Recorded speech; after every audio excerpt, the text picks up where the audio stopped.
बड़ा शानदार विषय है आज के सत्र का, अच्छे माता पिता कैसे बने।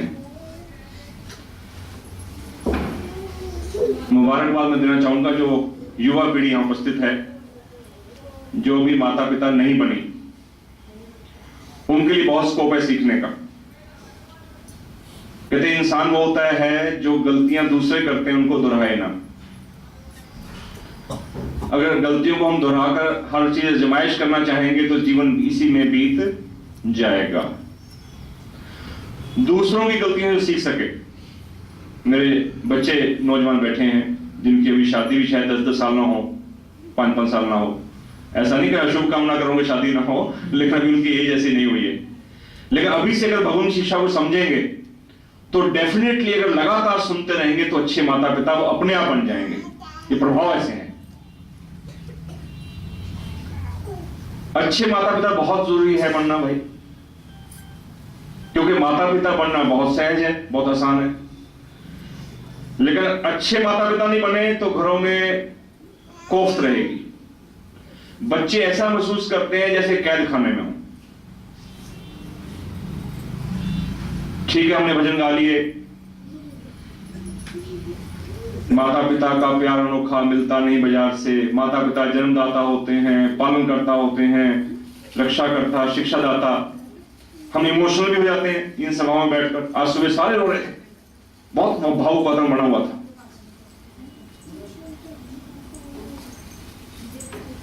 आपस में बात नहीं करनी किसी ने, बोलना नहीं है, बोलना मना है सभा में।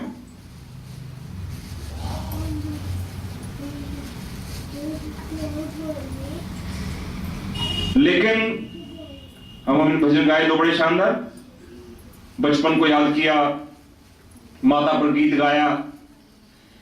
लेकिन सब बात सही है, बहुत उपदेश, बहुत कुछ सुनने को मिलता है। माँ बाप भी बच्चों को कहते रहते हैं हम तो माँ बाप बहुत इज्जत करते थे, तुम हमारी इज्जत नहीं करते। लेकिन वस्तुस्थिति यह है कि अल्टीमेटली एंड प्रोडक्ट हमारे बच्चे घरों में।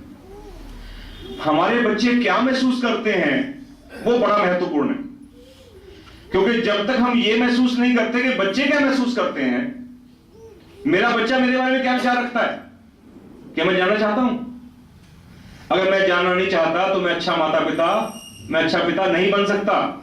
सबसे पहली बात यह है, आज जो चिंतन का विषय है हम अच्छे माता पिता कैसे बने। पहली बात हम ये जानना चाहें ईमानदारी के साथ कि बच्चे मेरे बारे में क्या सोचते हैं। मैं क्या सोचता हूं उनके बारे में तो अलग बात है, उन्हें क्या सोचना चाहिए हमारे बारे में ये भी अलग बात है। एक बच्चे ने अपने भाव प्रकट करके लिख कर दिए। मैं समझता हूं कि ज्यादातर बच्चों की स्थिति यही है। उसने हिम्मत की है लिखने की, बाकी हिम्मत नहीं करते। हम कैसे माता पिता हैं सुन लीजिए।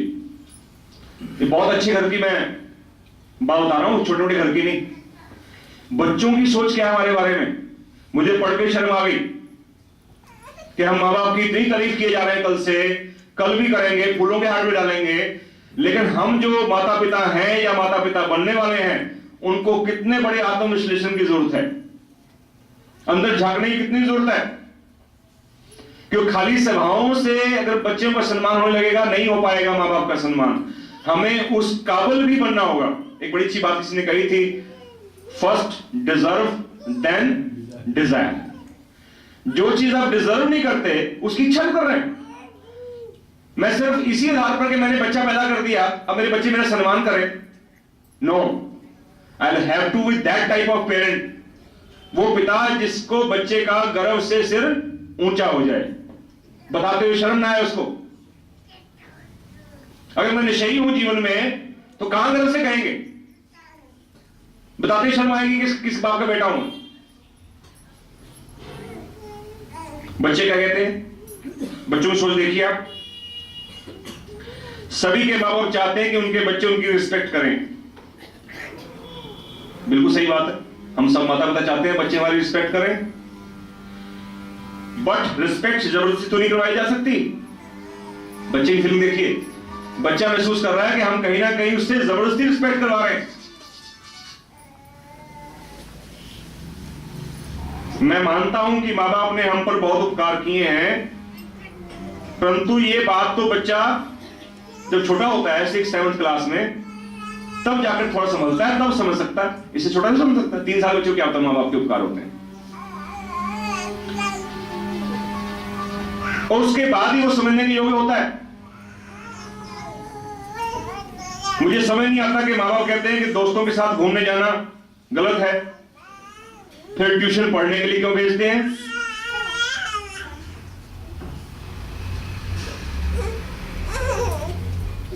और 10 मिनट भी बच्चा लेट हो जाए तो माँ बाप इंक्वायरी खड़ी कर देते हैं। अब जिस ढंग से बच्चा जाएगा, पैदल गया है, बाइक पे गया है, कुछ टाइम तो लगेगा। असल में समझ की कमी है, एक दूसरे के प्रति विश्वास की बड़ी कमी है। बच्चा लिखता है कि एक बार मैंने पिता से कहा कि मेरी अगले दिन एग्जाम है, मैं ट्यूशन जा रहा हूं। 6 से 9:30 बजे तक ट्यूशन थी। मैं 9:30 पापा को फोन किया, पापा मुझे आकर ले जाओ। तो पापा ने कहा मेरे पास आने का समय नहीं है, आना है तो आ जा, नहीं तो वहीं रह जा।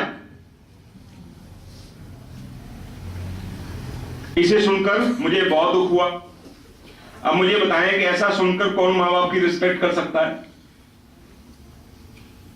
बच्चे के लिए टाइम ही नहीं है। माँ बाप तो ये भी कहते हैं कि झूठ मत बोलो, उधर से कहते हैं झूठ मत बोलो, उधर से सच बोलो तो पिटाई होती है। जब पिटाई होगी तो बच्चा क्या बोलेगा? झूठ बोलेगा। तो झूठ बोलने के लिए मजबूर भी कर रहे हैं पीट कर, सच बोलने की सजा मिल रही है, तो उधर के झूठ मत बोलो। और फिर माता पिता खुद झूठ बोलते हैं। बड़ी कॉमन सी फ्रेज है कि कहते हैं पापा घर पे नहीं है, बच्चा बाहर कहता है पापा कहते हैं पापा घर पे नहीं है, उसके अब तक क्या कहना? बड़ी कॉमन चीज है। अगर हमारा जीवन ऐसा है कि हम बच्चों कह रहे हैं जा कह दे पापा घर पे नहीं है, तो we really deserve respect? No, we should introspect.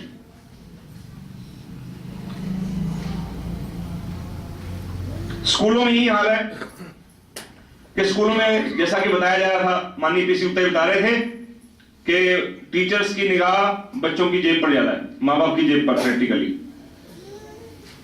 वो उनके लिए सेक्रीफाइस नहीं करना जानते। बात ही खत्म हो रही है, बहुत ढीली पड़ गई है। उनको लगता है कि ये मेरे यहां ट्यूशन पढ़े तब पास करूं, अच्छे नंबर दूं मैं। अगर घर में आकर कहो कि सब्जेक्ट टीचर से पास होना है तो ट्यूशन पढ़नी जरूरी है, अब मुंह से तो कोई टीचर कहेगा नहीं, लेकिन मीनिंग वही होता है आमतौर पर। तो अगर हम माँ बाप को बात बताते हैं, पेरेंट्स को, तो कहते हैं हम भी पढ़े हुए हैं, हमें तो कभी ऐसा नहीं लगा, तुम ही नहीं पैदा, तुम नहीं पढ़ाई कर रहे हो। वह कभी भी एजुकेशन सिस्टम के 35 साल के डिफरेंस को नहीं समझते। बच्चा लिख रहा है माँ बाप के बारे में कि 35 साल में जो एजुकेशन सिस्टम में डिफरेंस आया है, वैल्यूज में जो गिरावट आई है, उस चीज की सेंसिटिविटी को पेरेंट्स नहीं समझ रहे। अब जब पेरेंट्स बच्चे की बात को नहीं समझ रहे तो बच्चा माँ बाप को कैसे समझे?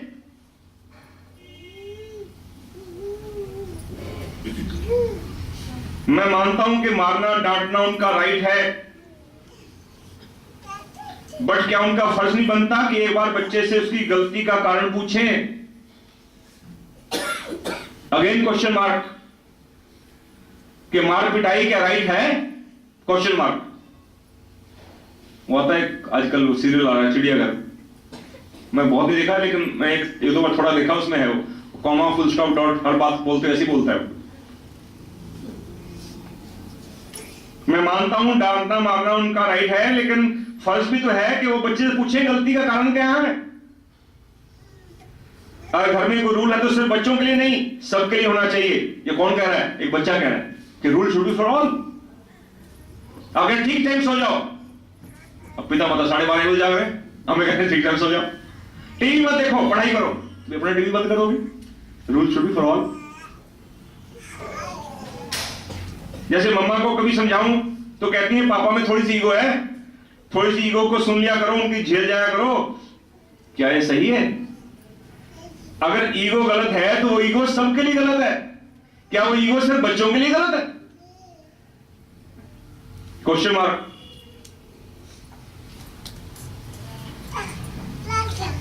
माता पिता प्यार करते हैं, ठीक है, लेकिन कंडीशनल प्यार करते हैं। कई बार कहते हैं, टॉन्ट करके कहते हैं 90% लाओगे तो कार मिलेगी, 80% लाओगे तो बाइक मिलेगी, इतने में लाओगे तो फिर तुम बर्बाद हो जाओगे, फिर बर्तन मांजने के लिए खाली जगह पड़ी है या वो बाहर रेडी खड़ी है। ऐसे ब्लैकमेलिंग करते हैं, बहुत नीचे रखने की कोशिश करते हैं, मोटिवेशन नहीं देते। तो क्या ये मोटिवेशन का तरीका है? नहीं, बट ये गलत है। और जब माँ बाप हर समय यही कहते रहते हैं पढ़ पढ़ पढ़ पढ़, तो कहते उनके इतनी बार रिपीटिशन करने से मुझे पढ़ाई से ही नफरत होने लगती है। अगेन क्वेश्चन मार्क कि हम बच्चों के रियल मोटिवेटर हैं? तो मैंने ये पत्र जब पढ़ा तो मेरे सामने बहुत सारे प्रश्न खड़े हो गए कि क्या वाकई में हम अच्छे माता पिता हैं, या हमें भी कुछ इंट्रोस्पेक्ट करके एक इफेक्टिव पेरेंटिंग की, एक योग्य समझदार माता पिता बनने की जरूरत है। बहुत सारे प्रश्न इसके साथ जुड़े हुए हैं, और बहुत सारे। परम पूज्य भगवान देव आत्मा का बहुत सुंदर आदर्श है, उनकी बहुत सुंदर शिक्षा भी है, उस पर भी हम चिंतन करेंगे। और मैं चाहूंगा कि हम में से जो लोग इतने यहां एकत्र हुए हैं, इट कैन बी प्लेटफॉर्म कि हम कोई ना कोई अपनी बात बताएं अपने जीवन के एक्सपीरियंस की, कि अच्छे माता पिता वो होता है कि उसमें ये बात होनी चाहिए।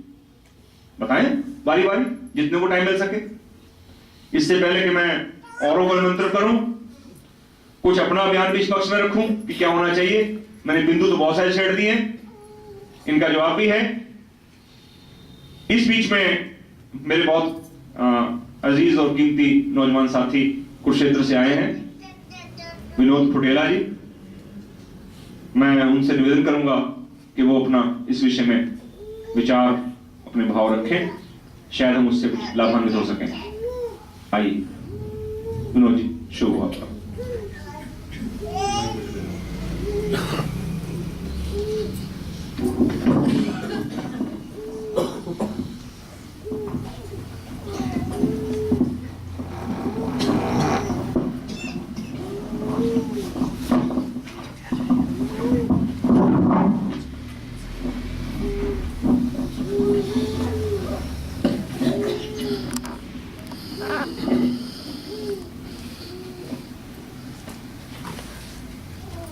सबका शुभ हो।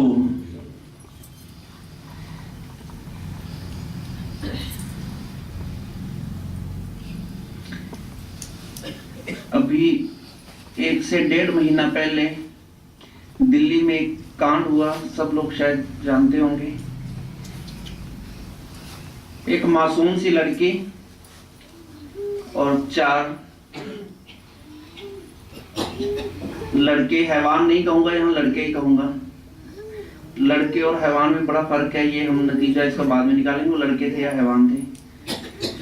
हम सबकी संवेदनाएं उस लड़की से, उस कांड से जुड़ी, और उसका कारण ये था कि ये लड़की, ये हमारी बेटी भी हो सकती थी, हमारी बहन भी हो सकती थी।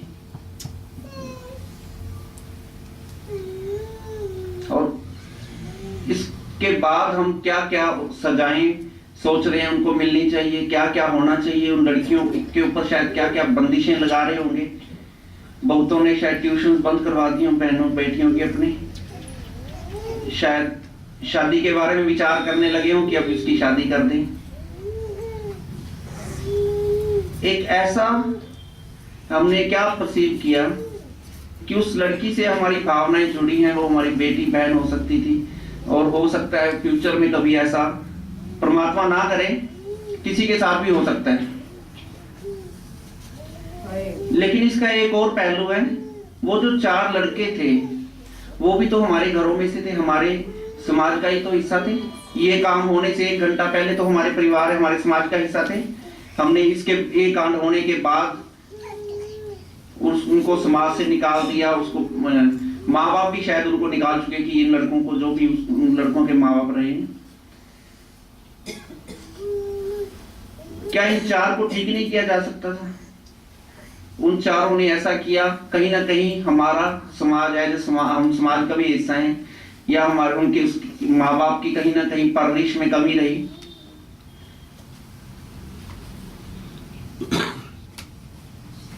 तो मेरा एक मैंने एस्पेक्ट ये भी लिया है कि उन 4 को भी ठीक किया जा सकता था, और इस बात की कोई गारंटी दे कि वो 4 लड़के जो आने वाले टाइम में हमारे घर से कोई ऐसा लड़का पैदा नहीं होगा जो ये काम करेगा। कोई कह सकता है किस घर में से वो 4 लड़के दोबारा या 400 बन के निकलने वाले हैं आने वाले टाइम में? हमें कुछ नहीं पता। हो सकता है मेरे परिवार में से कोई निकल आए आने वाले टाइम में, वैसे कहीं से भी छोटा भाई या मेरा बेटा हो सकता है। तो हम उन 4 को ठीक करने की बजाय हम कुछ और ही कहीं और ही ध्यान लगाए हुए हैं। तो हमारी जो परवरिश है वो कहीं ना कहीं हमारी परवरिश में ही कमी रह गई। और या हम समाज में अगर अकेले माँ बाप, जन्म देने वाले माँ बाप, समाज भी एक माँ बाप की तरह काम करता है, समाज भी सिखा रहा होता है। तो मैं इन्हीं परवरिश पे पिछले कुछ समय से काम कर रहा हूँ, कोशिश करता हूँ सिखाने की। कुछ एक पहलू लूंगा मैं इसी के, हम अच्छे माता पिता कैसे बने।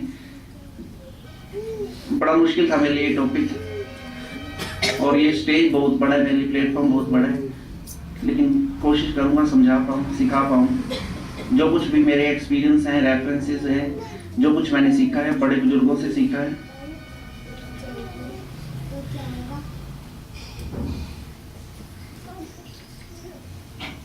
बच्चे माँ बाप की परछाई होते हैं।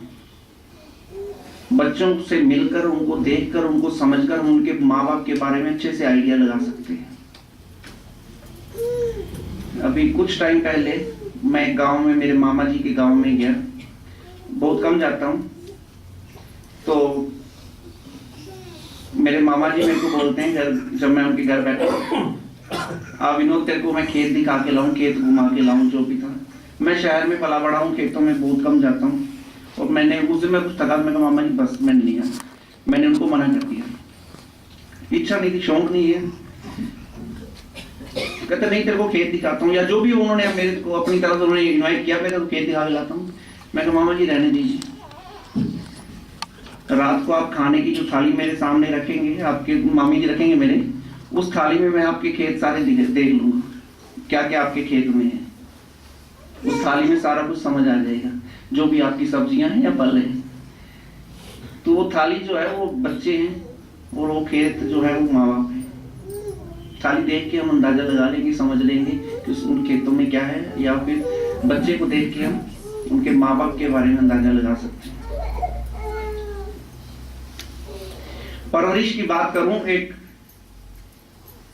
हमारी जो परवरिश, आज समाज बड़ा एक टिपिकल सी चीजें कुछ होने लगी। तो व्यवस्था बहुत ज्यादा है, समय बहुत कम होता है लोगों के पास। मेरे एक मित्र हैं, बड़ा एक छोटा सा एग्जांपल दूंगा मैं। अगर ये बहनें जिनके पास ये अगर 3 महीने का भी बच्चा है, तो आप लोग प्लीज ध्यान से सुनिएगा।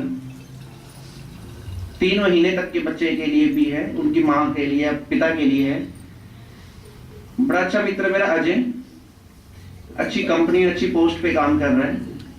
तो कुछ टाइम पहले मेरे को उसके घर जाना हुआ, मेरा जूनियर भी रहा है वो।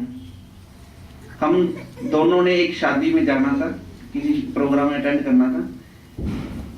तो हमने प्लान किया कि मेरी गाड़ी में मेरे साथ ही चलेंगे, हमने इकट्ठे एक ही जगह जाना है, वापस आएंगे।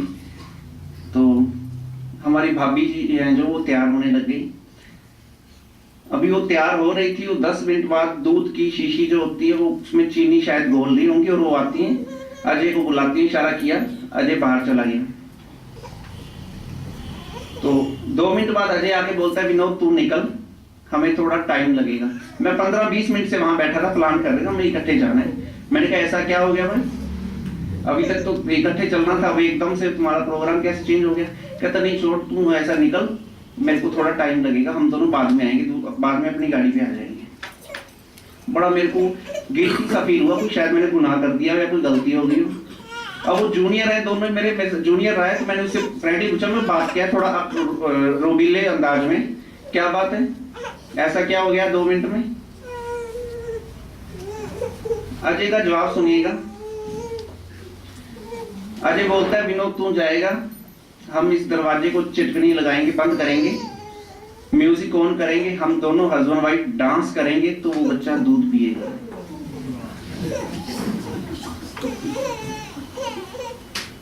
आप लोग शायद हंस लिए, मैं वहां हंस नहीं सकता था। वो बताते हुए रो पड़ा। मैंने कहा ये क्या? कहता है हम डांस करते हैं म्यूजिक के साथ तब वो दूध पीता है। और ये कब से चल रहा है? कहते बचपन से, 1.5 साल का लड़का है। कब से चल रहा है? जब शुरू से। तो सर्वाइव कैसे कर रहे हो? वो बंदा रो के बता रहा है मैं कभी ऑफिस, मेरा बिल्कुल ऑफिस के घर के पास है, कभी ऑफिस से लंच टाइम में घर पे नहीं आया मैं। मेरे को ये रहता है मेरी वाइफ अगर 1 घंटा पहले फोन कर दे कि बच्चे को दूध पिलाना है या 1 घंटा बाद फोन करे तो मैं उसी फोन पे आता हूँ जब उसको दूध पिलाना होता है। कहीं बाहर जाता हूँ, रिश्तेदारी में कहीं जाते हैं तो वहां भी ये हाल है। बच्चे ने अगर आधी रात को दूध मांग लिया तो हमें भले नींद में हो, मोबाइल में म्यूजिक चलाएं या टीवी चलाएं और हम दोनों डांस करेंगे तो वो दूध पीता है। एक कहावत थी उंगलियों पे नचाना, मेरे को वहां सिद्ध होती दिखाई दी। मतलब वाकई बच्चे ने उंगलियों पे नचा रखा है।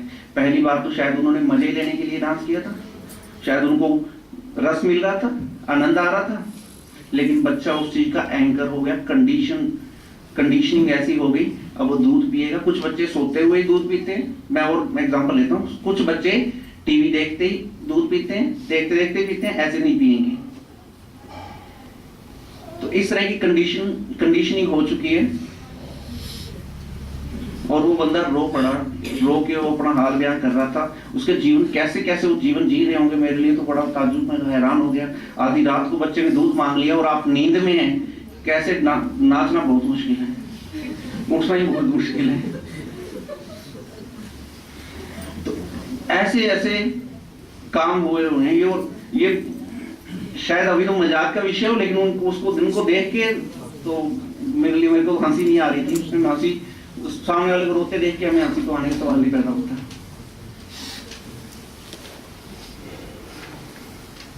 क्योंकि बच्चे से हम काम करवाते 2 ही तरीके से करवाते हैं। हमारे बुजुर्ग, मेरे पिता समान, माता समान बैठे हैं, तो मैं बुरा मत मानिएगा, कुछ ना कुछ चीजें हमारी गलत हुई हैं। बच्चा पैदा हुआ 5 साल का, 10 साल, 15 साल, 20 साल, 25 साल और पूरी 60 साल की उम्र तक का भी। 15 से 25 साल तक का जो बच्चा अगर कोई भी क्राइम कर रहा है, मर्डर, रेप कर रहा है, सुसाइड कर रहा है, किसी भी तरह का क्राइम कर रहा है, तो उसके जो बीज बोए गए हैं वो पहले 10 साल की उम्र में बोए जाते हैं। और वो माँ बाप फीडिंग करते हैं, वो बीज बोते हैं। हम लोग सिर्फ फसल पे काम करते हैं। बेटा ये 3 साल के बच्चे से पूछ लो क्या बनेगा? डॉक्टर बनूंगा। क्या फीडिंग की है? 3 साल के बच्चे को पता नहीं डॉक्टर होता है क्या, डॉक्टर बना दिया आपने। IAS बना दिया। 3 साल के बच्चे से पूछ लो, आजकल तो 3 साल का बच्चा बड़े आराम से बताता है IAS बनाना है, डॉक्टर बनाना है, इंजीनियर बनाना है। कैसी कैसी फीडिंग कर रखी है। कहीं ना कहीं बीज माँ बाप खुद बोते हैं 10 साल तक की उम्र के बच्चों के साथ। जैसे बच्चा बड़ा होता है, पेरेंट्स आते पूछते हैं जी बच्चा हमारा जैसे बड़ा होता है जिद्दी होता जा रहा है, कहना नहीं मान रहा, अग्रेसिव हो गए, झूठ बोलने लग गए, चोरी भी करते हैं, होता होगा ये। मैं एक ही चीज सिखाता हूं, वो आपका कहना क्यों माने, क्यों आपको फॉलो करें।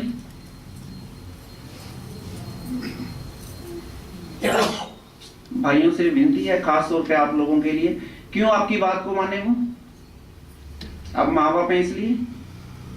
वो पत्र में शायद क्लियर कर दिया नवनीत जी ने। बायोलॉजिकल आप फादर हो सकते हैं, मैं फादर हूं, क्यों माने कहना हो? आप आइडियल हैं।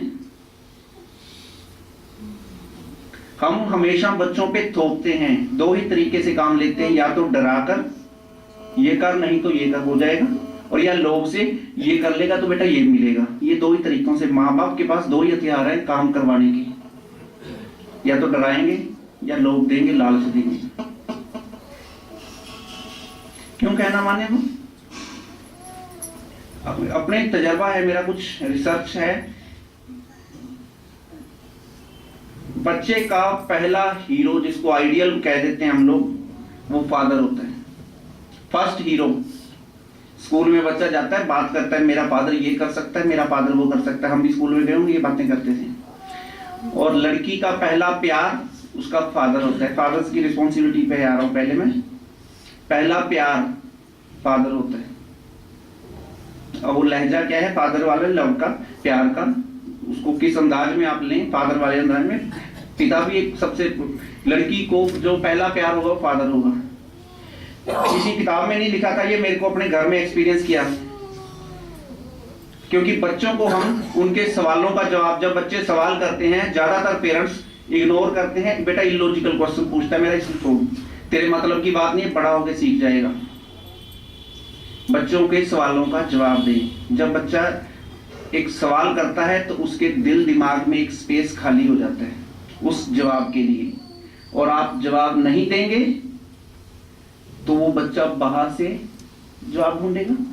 अब समाज ने क्या जिम्मेदारी दी आपके बच्चे को सही जवाब दे वो? फिर हम कहते हैं समाज गलत है, वक्त गलत, बुरा चल रहा है, कलयुग है, ये वो पता नहीं क्या क्या, हम फिर अपने आप में वो बना लेते हैं। समाज ने जिम्मेदारी नहीं ली, है जिम्मेदार, लेकिन आपके साथ कोई कमिटमेंट नहीं है कि आपके बच्चे ने सवाल किया तो उसका मैं अच्छे वाला जवाब दूंगा या गलत तरीके से दूंगा। और हम इग्नोर कर देते हैं, बच्चों के सवालों के जवाब दें। और जितना हो सके सच बोलें, झूठ नहीं बोलें। आप सोचते हैं बच्चा छोटा है, 3 साल के बच्चे से पूछ लो, वो बोलता है मैं बड़ा हो गया हूं, उसका दायरा इतना है, तो उसको अपने दायरे की, अगर मैं इस हाल में पैदा हुआ हूं, 3 साल तक इसी हाल में रहा हूं, तो मेरे लिए तो यही दुनिया है, इसके बाद कुछ है ही नहीं, गया ही नहीं मैं बात तो, और मेरे को इसका पता है। और आप बोल रहे हैं मैं छोटा हूं। 3 साल का बच्चा कभी अपने आप को छोटा नहीं मानता, उसे जितनी दुनिया उसने देखी है, जितना समझता है वो, उतना उसको पूरा पता है। 10 साल का बच्चा हो तो थोड़ा दायरा बढ़ गया, उसको उतना पता है। आप कैसे कह सकते हैं वो छोटा है? 20 साल का है, उसका दायरा और बढ़ गया, उसको अपने दायरे का पता है, वो सोचता है मैं बड़ा हूं। 3 साल का बच्चा भी छोटा नहीं है, वो अपने आप में बड़ा ही समझता है अपने आप को, उसको लगता है मेरे को सारा पता है। ये तो हम कह रहे नहीं पता, क्योंकि उसको हाल से बाहर निकाला नहीं, एक कमरे से बाहर नहीं निकाला, एक घर से बाहर नहीं निकाला। बच्चों से झूठ मत बोले। और सबसे बड़ी बात, खास तौर पे एक 3 से 4 साल तक के बच्चे के जब हम फीडिंग, एक दूध पिलाना, खाना खिलाना फीडिंग नहीं होती, बहुत कुछ फीड करते हैं हम। दिन में 300 से 400 बार बच्चे को नो या नहीं बोलते हैं। बेटा ये नहीं करना, नेगेटिव कमांड में बात करते हैं, नेगेटिव में बात करते हैं, ये नहीं करना, वो नहीं करना, ऐसे नहीं, वैसे नहीं। 300 से 400 बार नहीं बोलते हैं। आपको गुलाब जामुन पसंद है, सुबह नाश्ते में नवनीत जी गुलाब जामुन खिलाएंगे, लंच में भी और रात को डिनर में भी। 2 दिन में वो आपको गुलाब जामुन का स्वाद, मीठा आना बंद हो जाएगा, हो जाएगा। मिठास है जो उसका स्वाद है वो आना बंद हो जाएगा। तो 300 से 400 बार बच्चे को जब आप नो बोल रहे हैं, नहीं बोल रहे हैं, नेगेटिव में बात कर रहे हैं, उसे नहीं सुनाई देना, अवचेतन मन की बात सुनाई देना बंद हो जाता है,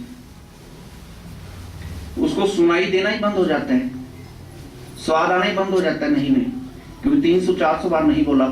20 साल की उम्र में बच्चों को भेजा जाता है पर्सनैलिटी डेवलपमेंट की क्लासेस में, एटीट्यूड सिखाया जा रहा है। 300-400 बार बच्चा पैदा हुआ था, इतना नेगेटिव कर दिया पर्सनैलिटी डेवलपमेंट की क्लासेस में भेज के, क्या सिखाएंगे? एक छोटा सा एग्जांपल ले लेता हूँ, सब मैच्योर बैठे हैं। अब मैं तो 3-4 साल के बच्चे की बात कर रहा हूँ, नहीं बोलते हैं। आप लोगों को एक कमांड दूंगा मैं, आप अगर मेरे पास 30 सेकंड की एक्सरसाइज, 30 सेकंड दूंगा मैं, आंखें बंद कर लीजिए और जैसा मैं बोलूंगा आप वैसा करेंगे। आप सबकी आंखें बंद हैं, आप कुछ भी सोचिएगा, दुनिया में कुछ भी सोचना, किसी के बारे में सोचना, बट सफेद हाथी के बारे में मत सोचना। 30 सेकंड के लिए कुछ भी सोचिए, लेकिन सफेद हाथी को मत देखना या उसके बारे में मत सोचना, कल्पना मत करना।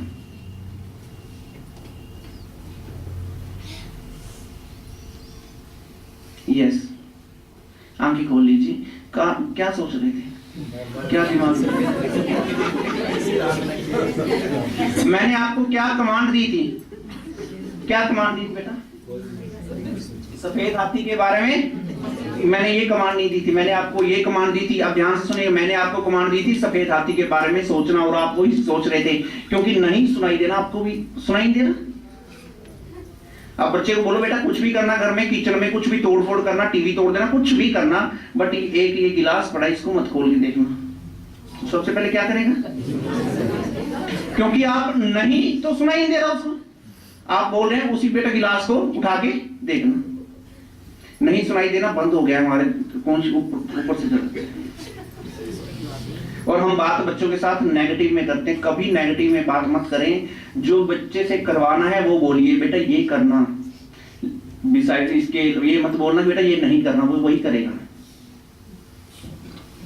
पेरेंट्स, हमारा दुर्भाग्य है, पेरेंट्स सबसे बड़े मिसमैचर हैं बच्चों के साथ, क्योंकि वो या तो नेगेटिव में बात करते हैं या शुड में बात करते हैं। नवनीत जी जैसे बता रहे थे, यू शुड बाय। 3 साल का बच्चा बड़ा मैच्योर हो चुका होता है, उसका दिमाग, उसको समझ आ जाती है। क्यों भाई? क्यों सुबह जल्दी उठने क्या फायदा बता दो? क्यों उठूं? क्या फायदा स्कूल जाने का? ये तो आपको पता है ना, पढ़ाई करके वो इंजीनियर बनेगा, उसने तो देखा नहीं इंजीनियर। क्यों माने वो कहना? क्यों आपको वो बे करें? क्यों पांव को हाथ लगाए? 8 साल का बच्चा, फादर बोल रहा है बेटा ये वैल्यूज संस्कार दे रहे हैं, क्यों मानो? अपने फादर से ज्यादा उसे सलमान खान अच्छा लगता है। बता देता हूं क्यों लगता है, उसकी शायद बॉडी फिटनेस अच्छी हो, अच्छा लगता है। फादर की ना हो सकता है, हो तो स्मार्ट ज्यादा है सलमान खान, मैं उसको फॉलो करूंगा, उसके जैसे बाल रखूंगा। फादर की बात क्यों मानूं? क्यों क्लियर नहीं है हमारे को? हमारे यहाँ प्रॉब्लम है, मशीन पशुओं के साथ काम करना है। आपके पास कोई नौकरी करने आ गया, आप उससे मांगते हैं कहां से ट्रेनिंग ली है भाई, कहां की इंजीनियरिंग की है, डिग्री कहां की है, और बच्चे पैदा कर लिए वहां से। पेरेंट्स से नहीं पूछा था कहां से क्या सीखे हैं आप। क्यों माने वो कहना? 5-6 लड़कियां आजू बाजू रहती हैं सलमान खान की, अच्छे लगता है, करेगा वही। आपके अंदर ऐसा क्या है? हर लड़के का पहला हीरो उसका फादर है, और हर लड़की का पहला प्यार उसका फादर है। अब कमी फादर की, उसे मेंटेन ना कर पाए, पहला प्यार वो लड़की का हमेशा फादर होता है। लड़कियां बैठी हैं यहाँ पे, कभी माँ बाप अकेले में बात करना है इनसे। ये चीज, हर चीज कहते हैं कहीं ना कहीं से सीखता है इंसान। मैंने अपने घर में सीखी थी। मेरी बिटिया 8 साल की है, 8.25 साल की। 1-1.5 साल पहले, 1.5 साल हो गया, 7 साल की थी जब, 7-7 साल की, तो घर में आई, मेरे को बोलती है, क्वेश्चन किया उसने, पापा बॉयफ्रेंड क्या होता है? मेरे पाँव के तले जमीन निकल गई, बॉयफ्रेंड कहाँ से सीखा ये? लेकिन मेरे लिए इशू नहीं था इस कहाँ से आया। टीवी बराबर देखती है तो बॉयफ्रेंड, एक मूवी में 10-12 बार बॉयफ्रेंड वर्ड यूज होता होगा। क्लास स्कूल में कहीं 40 लड़कियां या लड़के हैं उसकी क्लास में, तो बॉयफ्रेंड तो कहीं से भी आ गया होगा। बड़ों को बात करते सुन लिया, फोन पे सुन लिया, या शायद वैसे सुन, बॉयफ्रेंड कहाँ से आ गया? ये मेरे लिए इशू नहीं था, लेकिन मेरे लिए जवाब देना बड़ा मुश्किल हो गया। जवाब था भी नहीं। अब 2 ही चीजें थी, सच बोलने की तो हिम्मत नहीं थी, सच बता रहा हूं, और झूठ मेरी वैल्यूज में नहीं आता। मैं ट्रेनिंग में भी यही सिखाता हूँ लोगों को, तो फिर मैं कैसे झूठ बोलता हूँ? मेरे पास बॉयफ्रेंड का जवाब नहीं था, लेकिन परमात्मा को एक मेरा विश्वास, अटूट विश्वास है, हे भगवान जो भी बोल रहा हूँ आज, क्योंकि मैं ट्रेनर एज हूँ तो लोगों को ये सिखाता हूँ, समाज में ये सिखाता हूँ, तो मैं आज झूठ नहीं बोलूंगा। मैं जो भी बोल रहा हूँ, तूने जैसे भी इसको कैसे भी परसीव करे, अच्छा बुरा जो भी है, मैंने सच बोल दिया, पत्थर रख के दिल पे, कि बॉयफ्रेंड वो लड़का होता है जिसे कोई लड़की अपनी जिंदगी में सबसे ज्यादा प्यार करती है। दिल पे पत्थर रख के बोला मैंने, क्योंकि जब आप इसके सच के अलावा मेरे पास कोई रास्ता था नहीं। लेकिन परमात्मा को कहते हैं, और जिसको याद किया जाए तो वो अगले ही पल मेरी गुड़िया ने मेरे को गले लगाया, फिर तो पापा आप मेरे बॉयफ्रेंड हुए। अब वो लड़की मेरे को बॉयफ्रेंड मान रही है, अगर कल को उसके कमरे में या उसके मोबाइल में सलमान खान है तो कमी किसकी है? मैं तो उसका बॉयफ्रेंड हूं आज। अब उसको मेंटेन नहीं कर पाया, मैं मेंटेन नहीं कर पाया, तो मेरी जगह, अगर मैं बॉयफ्रेंड नहीं रहा तो बॉयफ्रेंड की जगह तो है ही तो कोई दूसरा। जगह लेगा, नहीं रोक सकते आप। अब मैं बॉयफ्रेंड आज हूं और मैं बॉयफ्रेंड मेंटेन क्यों नहीं रह पाया, उसका इसका सबसे बड़ा रीजन है हम लोग झूठ बोलते हैं बच्चों के साथ। आज झूठ बोल दिया, मैंने तो देखा माँ बाप बच्चों को सुलाने के लिए पता नहीं क्या बिल्ली आ जाएगी, चौकीदार आ जाएगा। एक चौकीदार की बात बताता हूँ, मेरे फ्रेंड है उसमें चौकीदार बोला हुआ था कि बेटा सो जा, चौकीदार आ जाएगा। वो बच्चा डर के सो जाता था। एक दिन चौकीदार सच्ची को दिन में आ गया पैसे लेने के लिए, कहते पापा ये होता है चौकीदार। तो आप कहां से डरा रहे हैं बच्चों को? बिल्ली से डरा रहे हैं। एक दिन बिल्ली देख लेगा वो, ये थी बिल्ली, इससे डरा रहे थे मेरे को, झूठ बोल रहे हैं।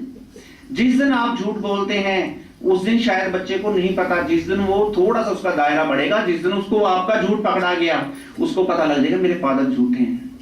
आपसे वो सवाल जवाब कम्युनिकेशन सीखने भी जा रहे हैं, माँ बाप खुद भी सीख रहे हैं। आप घर में ही गड़बड़ कर रखी है हमने, झूठ बोलते हैं।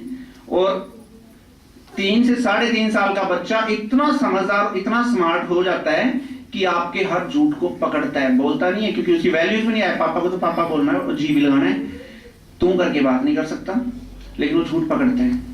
3-4 साल का बच्चा कभी भी आप झूठ बोलते हैं तो वो पकड़ लेता है, क्योंकि जो लैंग्वेज है वो 2 तरह की है। एक तो हमारी लैंग्वेज जो वर्बली बोलते हैं वो 15% काम करती है, एक होती है बॉडी लैंग्वेज, फेस इंप्रेशन 85% काम करता है। हर झूठ को बड़े आसानी से पकड़ लेते हैं बच्चे, वो बोलते नहीं है क्योंकि हमारे संस्कार ऐसे हैं कि चुपचाप तो सुन ले बेटा, समझता है ठीक है लेकिन चुपचाप रहिए, समझ लेते हैं। आपकी बॉडी लैंग्वेज उसका सही जवाब दे रही होती है और आपकी जुबान झूठ बोल रही होती है। ये भी करवा लेता हूँ 1 मिनट के लिए, सभी उंगली यहां तक करेंगे। छोटा सा एक्सपेरिमेंट, मैं बच्चों की तरह आप लोगों को ले रहा हूँ, माफ कीजिएगा। मेरे को एज अ ट्रेनर जब भी खड़ा होता हूँ तो मेरे लिए छोटा बड़ा कुछ भी नहीं रह जाता। जब मैं सीख रहा होता हूँ, चाहे मैं अपनी गुड़िया से मैंने सीखी तो बात मेरे लिए वो भी ट्रेनर है। सब लोग यही फिंगर टच नहीं करेंगे जब तक मैं ना कहूँ, प्लीज डोंट टच इमीडिएटली, जब तक मैं नहीं कहूँ immediately touch your chin, very chin. आप लोग सिर्फ देख रहे हैं मेरे को, मेरी फेस इंप्रेशन, मेरी बॉडी लैंग्वेज को आपने देख के फॉलो किया, भले मैं गलत कर रहा हूं, चिन्ह यहां थी, बस ये प्रॉब्लम है। बच्चा हर झूठ को पकड़ता है। बच्चों से कभी झूठ ना बोलें, नेगेटिव में बात मत करें, हटा दीजिए नेगेटिव वर्ड्स, पॉजिटिवली करिए। हर नेगेटिव को पॉजिटिव अल्टरनेट मिल जाएगा। ये नहीं करना की बात ही मत करो, ये करना है वो बात करिए। संस्कारों की बात आती है तो आजकल फैमिली बहुत छोटी हो गई। दादा दादी तो शायद हमारे फैमिली अलग अलग परिवार छोटे छोटे बन के रह गए हैं। पहले दादा दादी होते थे, घर में बुजुर्ग होते थे, कहानियां सुनाया करते थे। भले वो झूठी होती थी कहानियां, लेकिन अच्छे मोटिवेशन में होती थी, उसको ना वो सीखता था बच्चा उनसे। लेकिन आजकल टाइम नहीं है, दादा दादी तो घरों में है ही नहीं, माँ बाप के पास भी टाइम नहीं है। तो कहानियां तो आज भी सुनते हैं बच्चे, आप नहीं सुनाएंगे तो एक वो सुनाती है आजकल, एकता कपूर सुनाती है कहानियां। एकता कपूर शायद सीरियल बच्चे वो देख रहे हैं, कहानियां तो सुन ही रहे हैं। बच्चों को अब कहानियां दादा दादी या माँ बाप की बजाय एकता कपूर सुना रही है। क्या कहानियां सुना रही है मेरे से ज्यादा अच्छे से आप जानते होंगे। बच्चों का dream hero Imran Hashmi, heroine मेरे को नाम तो ज्यादा पता नहीं, करीना लगा लीजिए। ड्रीम हीरो इमरान हाशमी होगा, हीरोइन करीना कपूर होगी, कहानी एकता कपूर की है। क्या बनेंगे? शक्ति कपूर बनेंगे, फिर वही बनेंगे। क्या उम्मीद लगा रखी है हमने? बच्चे तो ऐसे होने चाहिए, आप कैसे होने चाहिए? सबसे पहले जिस दिन हम झूठ बोलते हैं, नेगेटिव बात करते हैं, बच्चा आपको डिसलाइक करना शुरू हो जाता है, ना पसंद करना शुरू हो जाता है। जिस दिन आप नो नो नो करके, उसको पता होता है मैंने पूछना फिल्म देखने चला जाऊं, क्या जवाब होगा फादर का, आप क्या सोचते हैं? पता नहीं होता बच्चे को, परमिशन देते वक्त पता होता है क्या जवाब होगा, नो। नेगेटिव पे बात करी, डिसलाइक तो करता है ना, हेट करने लग गया, नफरत करने लग जाता है। परवरिश कोई छोटी मोटी या 6 महीने साल का कोर्स नहीं हो सकता। परवरिश बहुत लंबा कोर्स है। बच्चे के पैदा होने से पहले ही ये शुरू हो जाती है परवरिश।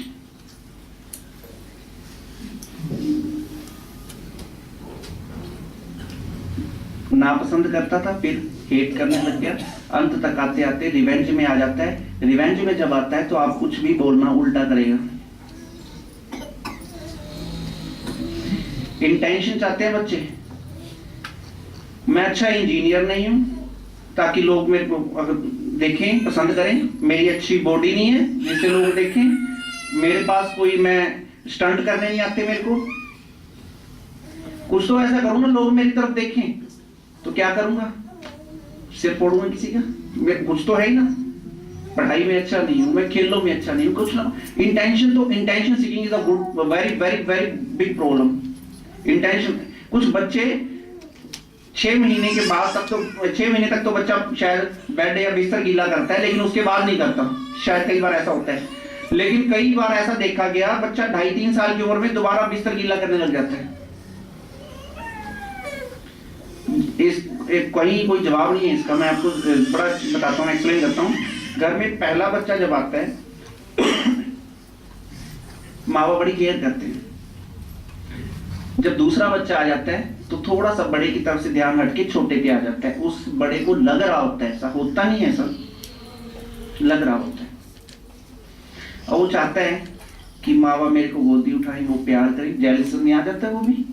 एक सवाल छोटा सा करूं, अगर आप लोग जवाब देंगे, खास तौर बहनें मेरी ईमानदारी से जवाब देंगे, जिनके 2-3 साल तक के बच्चे हैं, सही जवाब देंगे।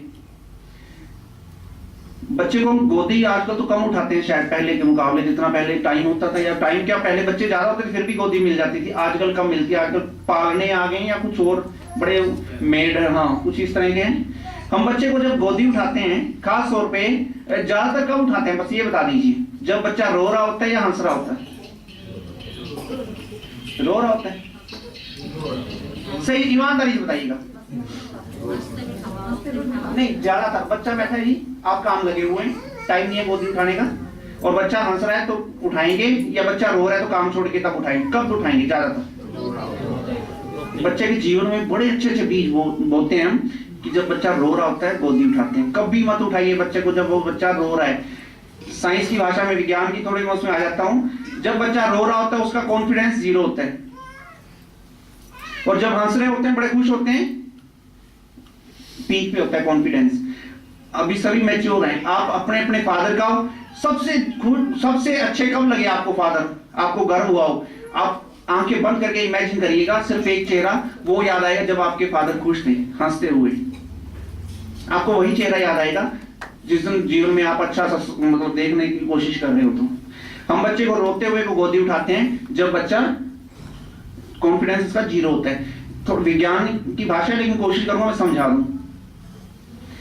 बच्चा रोया, आपने गोदी उठाया, अगली बार रोया फिर गोदी उठाया, फिर रोया फिर गोदी उठाया, फिर रोया फिर गोदी उठाया। कई दिनों का प्रोसेस चलता है, कई दिनों में लर्निंग लेता है। फिर रोया फिर गोदी उठाया। एक दिन बच्चा रो नहीं रहा, लेकिन उसको गोदी में आना है। आपकी गोदी आने मतलब प्यार करना, लाड़ प्यार जैसे भी करते हैं आप लोग, सिर पे हाथ फेरते हैं या जो भी करते हैं। एक दिन बच्चे को आपकी गोदी में आना है, क्या करना पड़ेगा? रोने के लिए क्या करना पड़ेगा? चांटा मार खानी पड़ेगी। मार कब मारेंगे? कब आप जब कोई पंगा करेगा, खिलौना तोड़ेगा, बर्तन तोड़े, कुछ करेगा। तो बच्चे जानबूझ के भी करते हैं ये सब, सिर्फ इंटेंशन पाने के लिए। बच्चे ने गड़बड़ की, आपने चांटा कर दिया, डांट दिया, फिर उसी को प्यार करने लगे। उसको गोदी में आना था और ये खेल रचना पड़ा उस बच्चे को।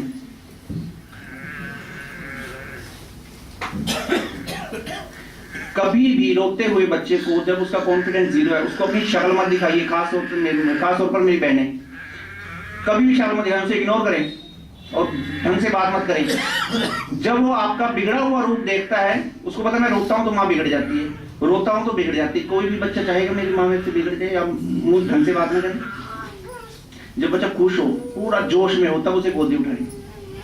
और एग्जाम डे में कॉन्फिडेंस कहते हैं, वो बहुत सी ट्रेनिंग चल पड़ी आजकल। एग्जाम डे में बोलते हैं बेटा पढ़ाई शुरू कर दो, एग्जाम आ गए कल से।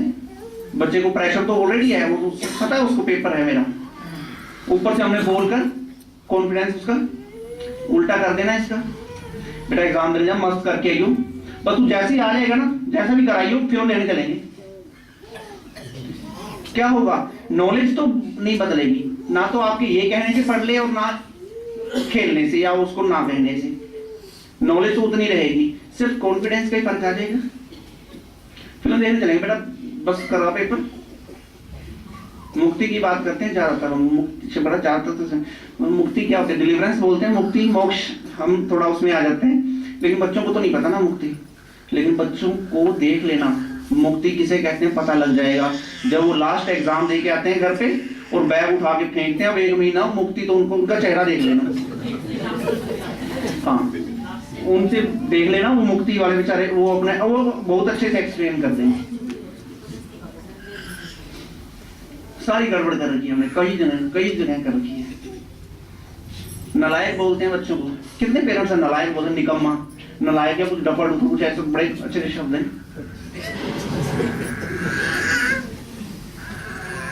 एक नलायक किसको बोला जाता है, मैंने एक गलती कर दी आपने नलायक बोल दिया, बस यही है।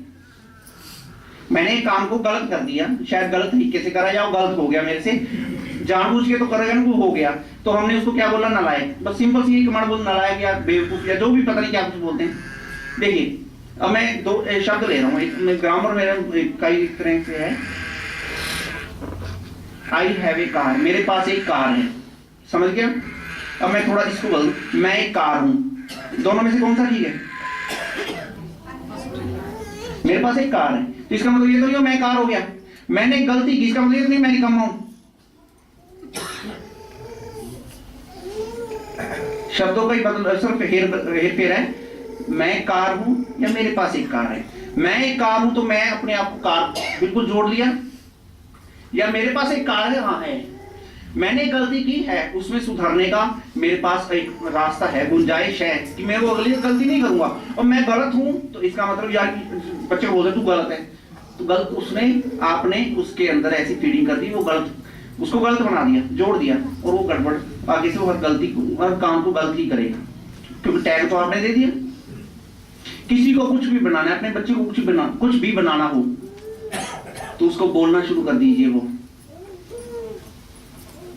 कुछ भी बनाना है आपने उसको वही बोलना शुरू कर दीजिए, बच्चे को वही फीलिंग आनी शुरू हो जाएगी।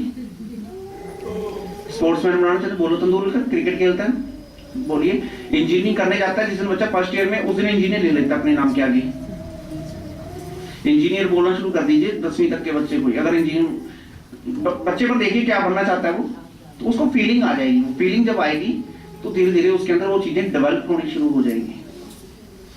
हमने निकम्मा नलायक पता नहीं क्या क्या बोलकर उसको वैसा बना देते हैं, हम बनाते हैं।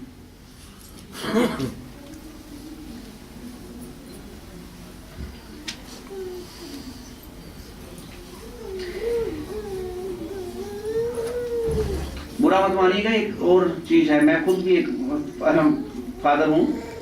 90% पेरेंट्स झूठ बोलते हैं जो ये कहते हैं कि हम सब जो भी कर रहे हैं, बिजनेस धंधे जो भी हमारे हैं, नौकरी कर रहे हैं, सब बच्चों के लिए कर रहे हैं, बोलते हैं लोग। 90% झूठ है इसमें, हम बच्चों के लिए नहीं कर रहे, सब कुछ तो नहीं कर रहे, या हर कोई तो नहीं कर रहा, सिर्फ हम अपनी हवस अपना दिखावा इन चीजों के लिए करते हैं। जेब में 10,000 रुपये आ गए, आज मैं सोचता हूँ अपनी बेटी को ले जाऊं बड़े से मॉल में, 2-4 हजार रुपए की ड्रेस दिला दूं, वहां लेके जाता हूँ। 2-4 हजार की ड्रेस किसको दिला रहा हूं मैं, अपने दिखावे के लिए। उसको तो छोटे छोटे खिलौने, मेरे पास साक्षात मेरी गुड़िया यहाँ है, उसको मेरी वाइफ से उसको 10-10 रुपए वाले छोटे खिलौने पसंद आते हैं, उसको महंगी ड्रेस से मतलब ही नहीं। तो वो ड्रेस किसको दिला रहा हूं मैं, समाज में दिखाने के लिए कि देखो मैं अपने बच्चों को दिलाता हूं। मैं कॉफी हाउस में लेके 70 रुपए की कॉफी पिला रहा हूं, उसको नहीं पिला रहा, दिखा रहा हूं सोसाइटी, वो भी लोग देख रहे हैं कि मैं अपने बच्चों को 70 रुपए वाली कॉफी पिलाता हूं। उसको 5 रुपए वाले बर्फ के गोला पसंद है, उसको गोलगप्पे पसंद है 5 रुपए वाले, उसको 70 रुपए की कॉफी से मतलब ही नहीं है। तो किसके लिए कर रहा हूं, अपने लिए तो कर रहा हूं ना। स्टेटस, बच्चे को तो स्टेटस ही है, बच्चों को तो मिट्टी में खेलना है, स्टेटस की बात करते हैं हम लोग। बच्चों को मिट्टी में खेलना पसंद है और हम सोचते हैं उनको स्टेटस वाइज उसका ऐसा स्कूल होना चाहिए। एक बच्चा दिन रात मेहनत कर रहा है, 13-14 साल की लड़की, 13-14 साल की लड़की खूब दिन रात मेहनत कर रही है। एज अ टीचर और as a father, as a mother, आप लोग भी, हमारे को पता है। एग्जाम हुए, रिजल्ट आया, रिपोर्ट कार्ड लाके लड़की को रख दिया सामने, हम लोग नंबर देखते हैं उसके। क्या टीचर इवैल्यूएट करेगा आपके बच्चे को? आपसे ज्यादा अच्छे से वो कर सकते हैं? और हम उस नंबरों में उलझे हुए हैं कि बेटा इतने। जीवन में दो ही चीजों के लिए इंसान काम करता है, कोई भी है, या तो पेन में करेगा या प्लेजर में करेगा। पेन यानी दर्द, मेरे को दर्द है, मेरे को यहाँ चाय की दुकान पे काम करना पड़ेगा अगर मैं नहीं पढ़ा तो, इसलिए मैं IAS बन जाऊं तो शायद चाय की दुकान पे काम करने से बच जाऊंगा। या प्लेजर, प्लेजर वो है कि मेरे फादर या रैश कर रहे हैं गवर्नमेंट सेक्टर में या अच्छी पोस्ट में, या इनके मजे पड़े हैं तो मैं इसलिए, यही मुझे मैं चाहता हूं अपने जीवन में, मैं इसलिए पढ़ लूं। दो ही तरीके हैं। बिहार में जाएं, यूपी में जाएं, गरीब रिक्शा वाले का बच्चा IAS की तैयारी कर रहा है, वो पेन में देख रहे थे अपने बाप को, मेरे को, मैं नहीं पढ़ूंगा तो रिक्शा चलाना पड़ेगा। डॉक्टर का बेटा डॉक्टर इसलिए बन जाता है, उसने अपने फादर को प्लेजर में देखा, मजे लिए हैं, मेरे फादर ने डॉक्टर बन के यार कुछ नहीं, जो भी है मजे लेता है, पैसे की कमी नहीं है। या तो पेन में करेगा या प्लेजर में करेगा। बच्चे को करवाएंगे आप, ना तो पेन दिखाते हैं ना प्लेजर दिखाते हैं। जहां प्लेजर दिखाना वहां पेन दिखाते हैं, जहां पेन दिखाना वो उल्टा कर रहे हैं।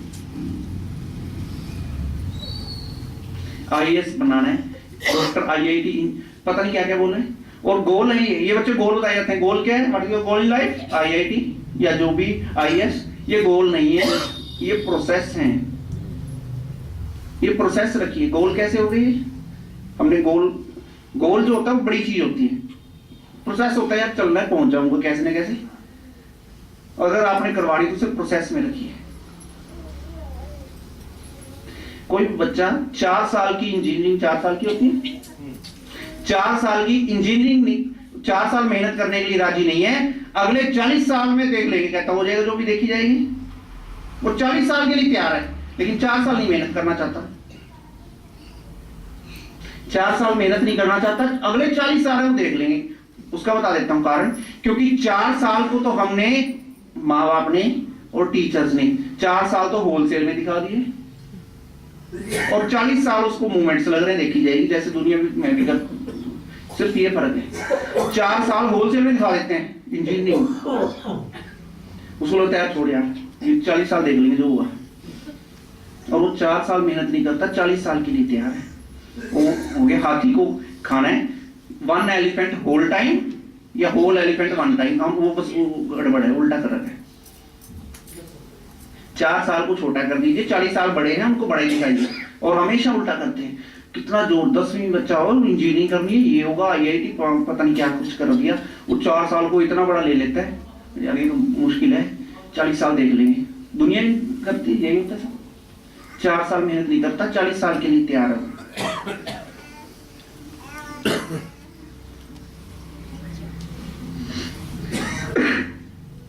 तो कोई भी बच्चा डिमांड नहीं करता कि मेरे को फाइनेंशियली, कम से कम फाइनेंस की बात करता हूं, कि मेरे को इतना पैसा चाहिए। अगर आपके संस्कार ठीक हैं तो, अगर आपकी पेरेंटिंग परवरिश ठीक है तो, कभी किसी बच्चे को पैसे की जरूरत नहीं है। अपने बच्चों को इतना लायक बना देना, वो सब कुछ कमा लेंगे जो भी आपने सोचा है, और अगर वो नालायक निकले आप जितना भी जोड़ लेना,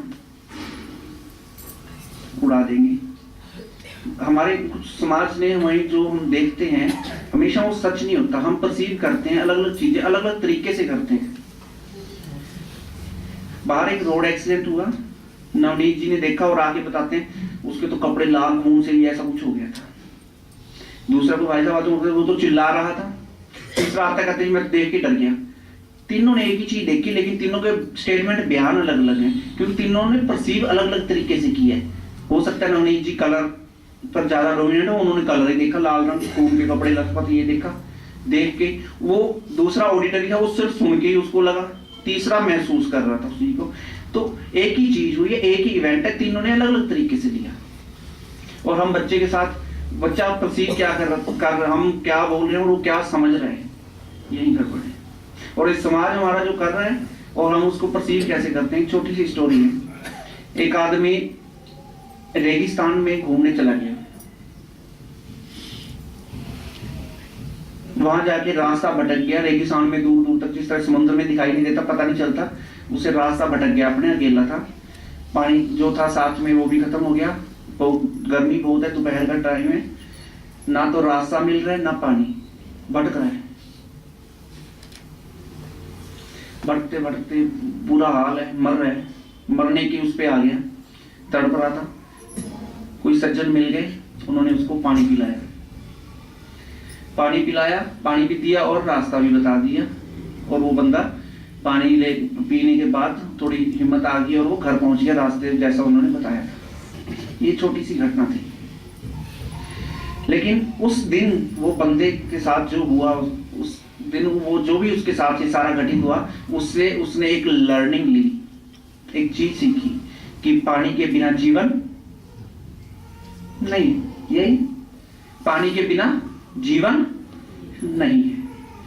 अभी हम सब ने कैसे एक ही सेंटेंस बोल रहा हूं, पानी के बिना जीवन नहीं है। उसने भी यही ली, आप लोगों ने भी यही सुना और यही समझ रहे। अब देखिए होता क्या है, जैसे घर आता है, घर में जितने बर्तन थे पानी के सब भर के रख दिए, क्योंकि पानी के बिना जीवन। रात को सोने लगा, 2-4 बाल्टियां गड़े रख लिए अपने बेड के साइडों में, क्योंकि पानी के बिना जीवन नहीं। आप भी तो यही बोल रहे थे ना, सुबह उठता है, ऑफिस जाता है, काम पे जाता है, 2-3 बाल्टियां गाड़ी में रख ली, पानी लेके जा रहे हैं। किसी रिश्तेदार के घर जा रहे तो वो पानी लेके जाते, कोई रिश्तेदार आ गया घर पे, नवनीत जी कैसे हैं ये नहीं पूछता, अगर पानी इकट्ठा कर रहे हैं कि नहीं कर रहे, क्योंकि पानी के बिना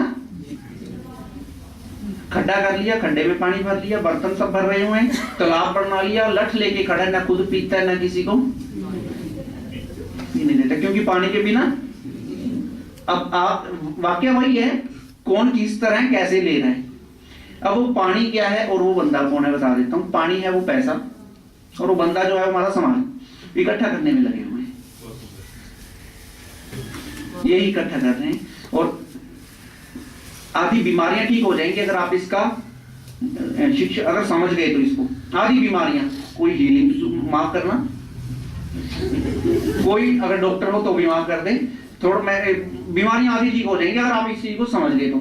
कोई बीमारी, कैंसर तक की बीमारी, मेडिकल साइंस ये मानती है कोई भी बीमारी जो है वो सबसे पहले दिमाग में आती है, और जब दिमाग बोलता है आई कांट हैंडल तो वो बॉडी में शिफ्ट हो जाती है। मेडिकल साइंस ये मानती है, माइंड बोलता है आई कांट हैंडल, मेरे से नहीं हो सकता, तो यही चीज बॉडी में आ जाती है, तो जिसको डिसीज बीमारी बोल देते हैं। पैसा इकट्ठा कर रहे हैं, पानी इकट्ठा, पानी की कमी है क्या? बहुत पानी है, पानी की कोई कमी नहीं है, बेअंत पानी है।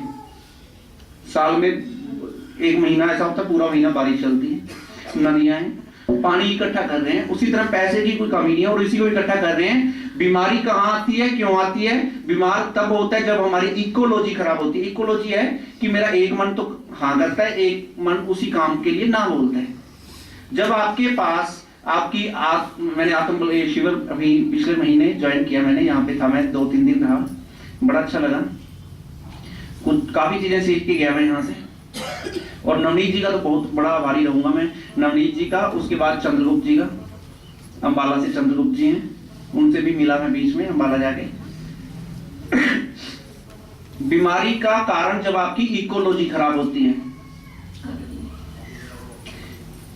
बीमारी तब आती है जब आपके पास अपने दूसरे को झूठ बोलेंगे तो फायदा होगा। मैं आपको अगर झूठ बोलता हूं किसी भी चीज में, अगर बेच रहा हूं, ये भाई साहब बहुत बढ़िया झूठ बोले, क्योंकि आपको झूठ बोलने से मेरे को फायदा होगा, पैसे दे देंगे। लेकिन जब अपने आत्मा से अपने से झूठ बोलेंगे तब फायदा नहीं होगा, नुकसान होगा। जब इंसान के पास अपने पास जवाब नहीं है मैं क्यों इकट्ठा कर रहा हूं, तब बीमारी आती है। किसी से पूछ लो क्यों इकट्ठा कर, दुनिया कर रही है इसलिए कर रहा हूं। अपने पास जवाब नहीं है, बीमारी 2-3 बीमारियां तो आपको, बीपी है, एंजाइटी है, और ये सारी चीजें शुरुआत यहीं से होती है, क्योंकि हमारे पास जवाब नहीं है चीज का, क्यों इकट्ठा कर रहे हैं। कभी अकेले बैठ के शांत होकर सोचिएगा क्यों इकट्ठा कर रही हैं, आपको आपकी आत्मा जवाब देगी। बड़ा मुश्किल है, शायद देगी 1 दिन में, क्योंकि हमने इतने वो कर रखा है काम, 2 दिन लगे, 4 दिन, 10 दिन लग गए, तो जवाब वो देगी। वो कहेगी मेरे पास इसका जवाब नहीं, तूने बीज रखे। बीमारियां यहीं से आती हैं जब आपकी इकोलॉजी, आत्मा बोलती है नहीं और दिमाग कहता कर ले भाई, ये कर ले, कोठी बना ली इन्होंने, मूवी बना ली, ये कर लिया वो कर लिया, सब यही खेल है। बच्चों की परवरिश नहीं करते हम, बच्चों के साथ एक एसेट्स तैयार करते हैं बच्चों को। हम एसेट्स बोलते हैं, जैसे मैंने क्या ये देखो जमीन खरीद ली, ये कर लिया, बच्चों को इधर पढ़ा दिया, अब ये भी लग जाएंगे। जो जिस काम में मेरा तालाब थोड़ा सा अधूरा था, अब ये पूरा कर देंगे।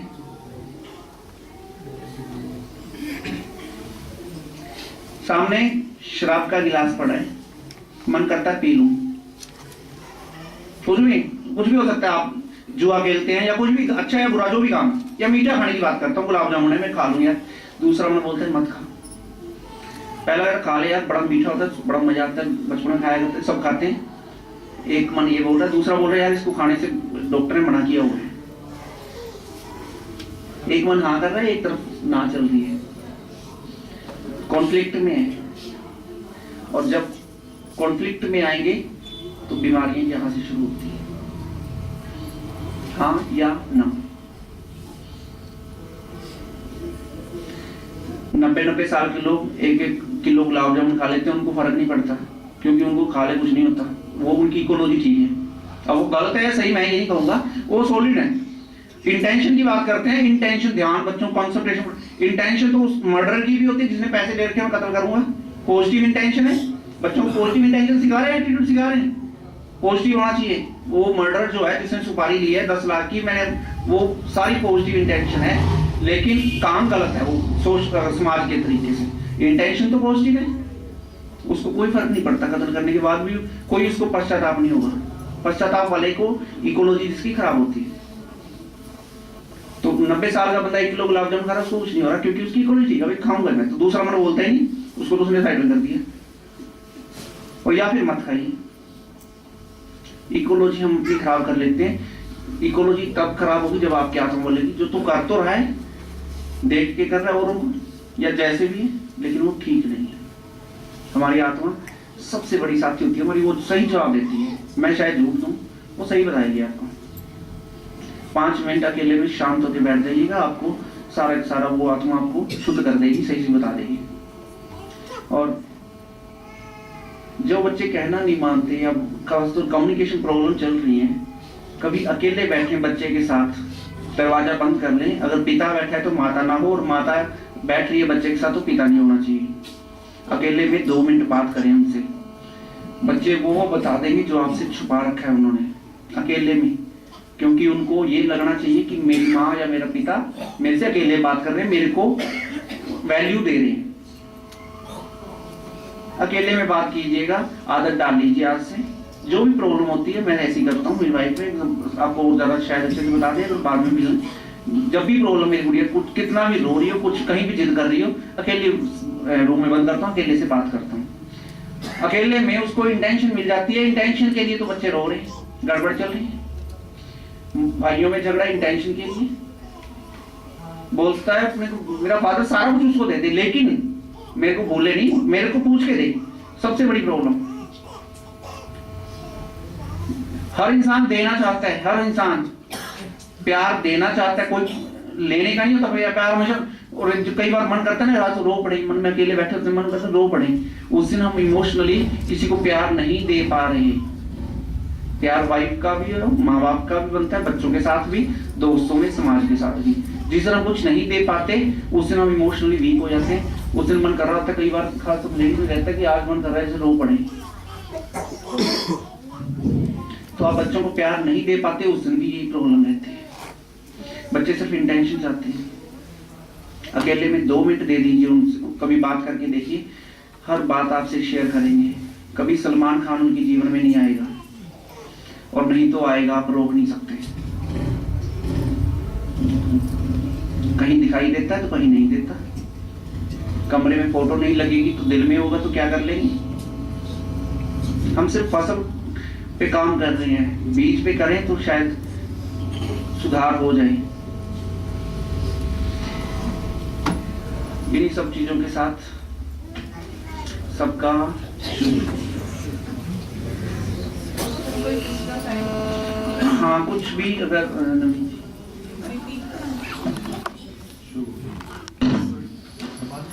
शुभ हो। प्रश्न पूछिए, पूछिए। शुभ हो। आ जाओ, आ जाओ, कम ऑन।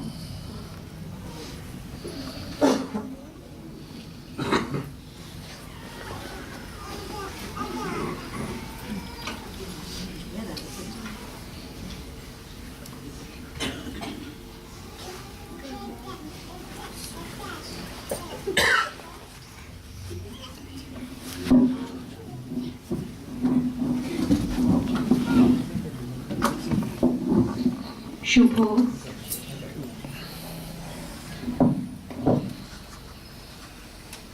अभी हमारे यहाँ बीच में काफी कुछ चर्चा हुई, हमारे गेस्ट थे, इन्होंने हमें बताया तो मेरे जहन में भी कुछ मैंने पिछले दिनों सीखा। क्या सीखा अभी मैं बताऊंगी। इन्होंने बात की थी नेगेटिविटी की अभी, कि हम कभी भी बच्चों को रिस्पॉन्स करते हैं नेगेटिव वे में, नहीं, हर बात का जवाब नहीं। तो कुछ समय पहले मुझे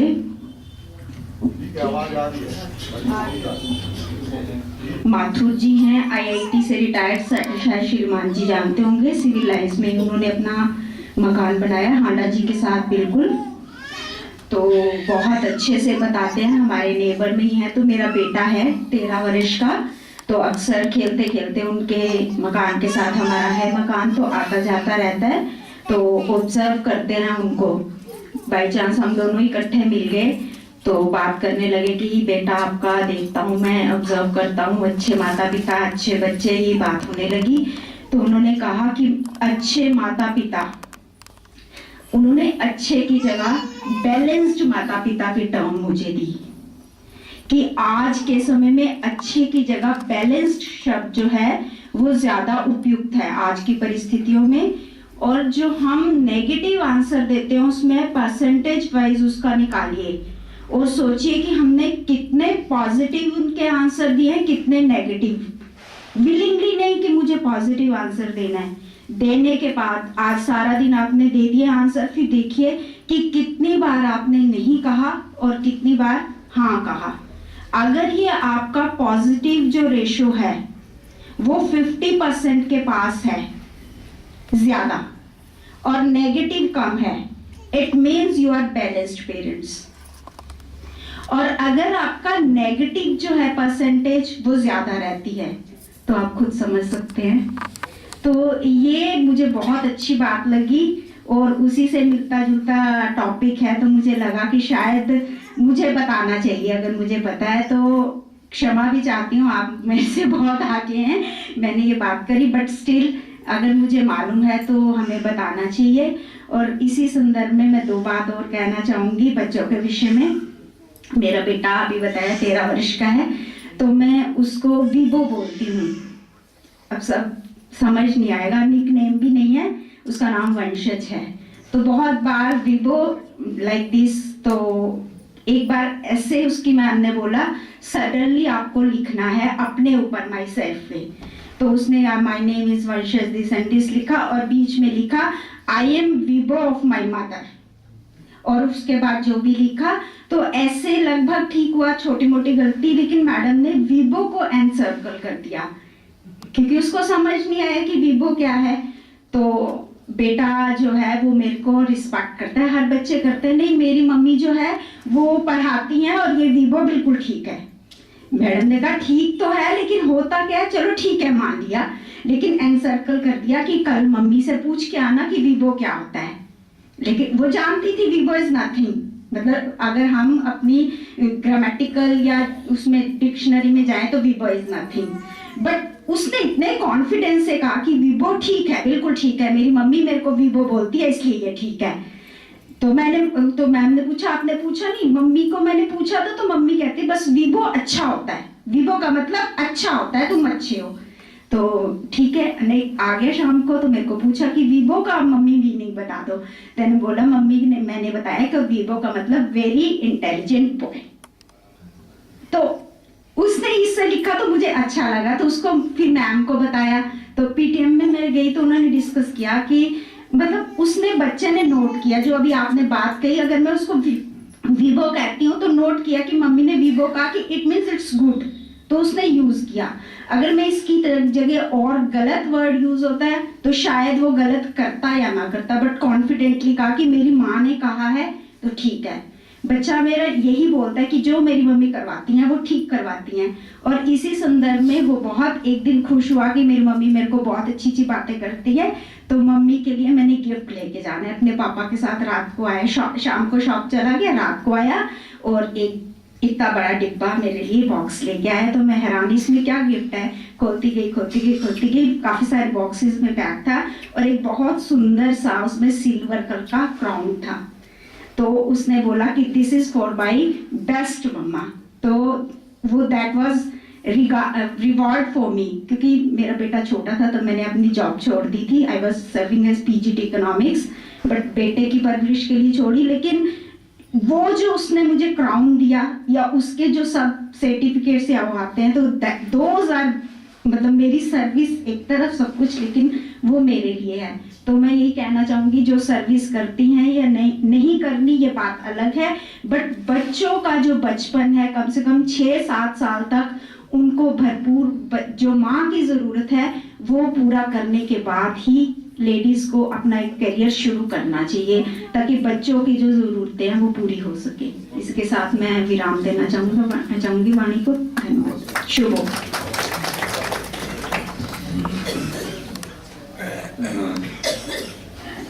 बोलिए हमारे इन दोनों साथियों का। मैं कितना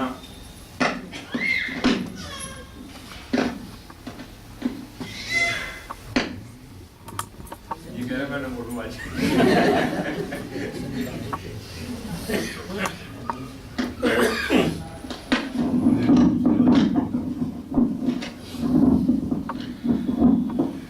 अगर आप मेरी बात ध्यान से सुनेंगे तो मैं 7 बजे खत्म कर दूंगा। अगर ध्यान से नहीं सुनेंगे तो मैं समझूंगा कि अभी 6 बजे हैं। शुभ हो।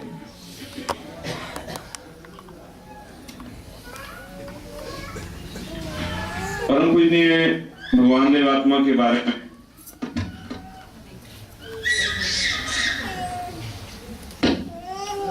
शुभ हो।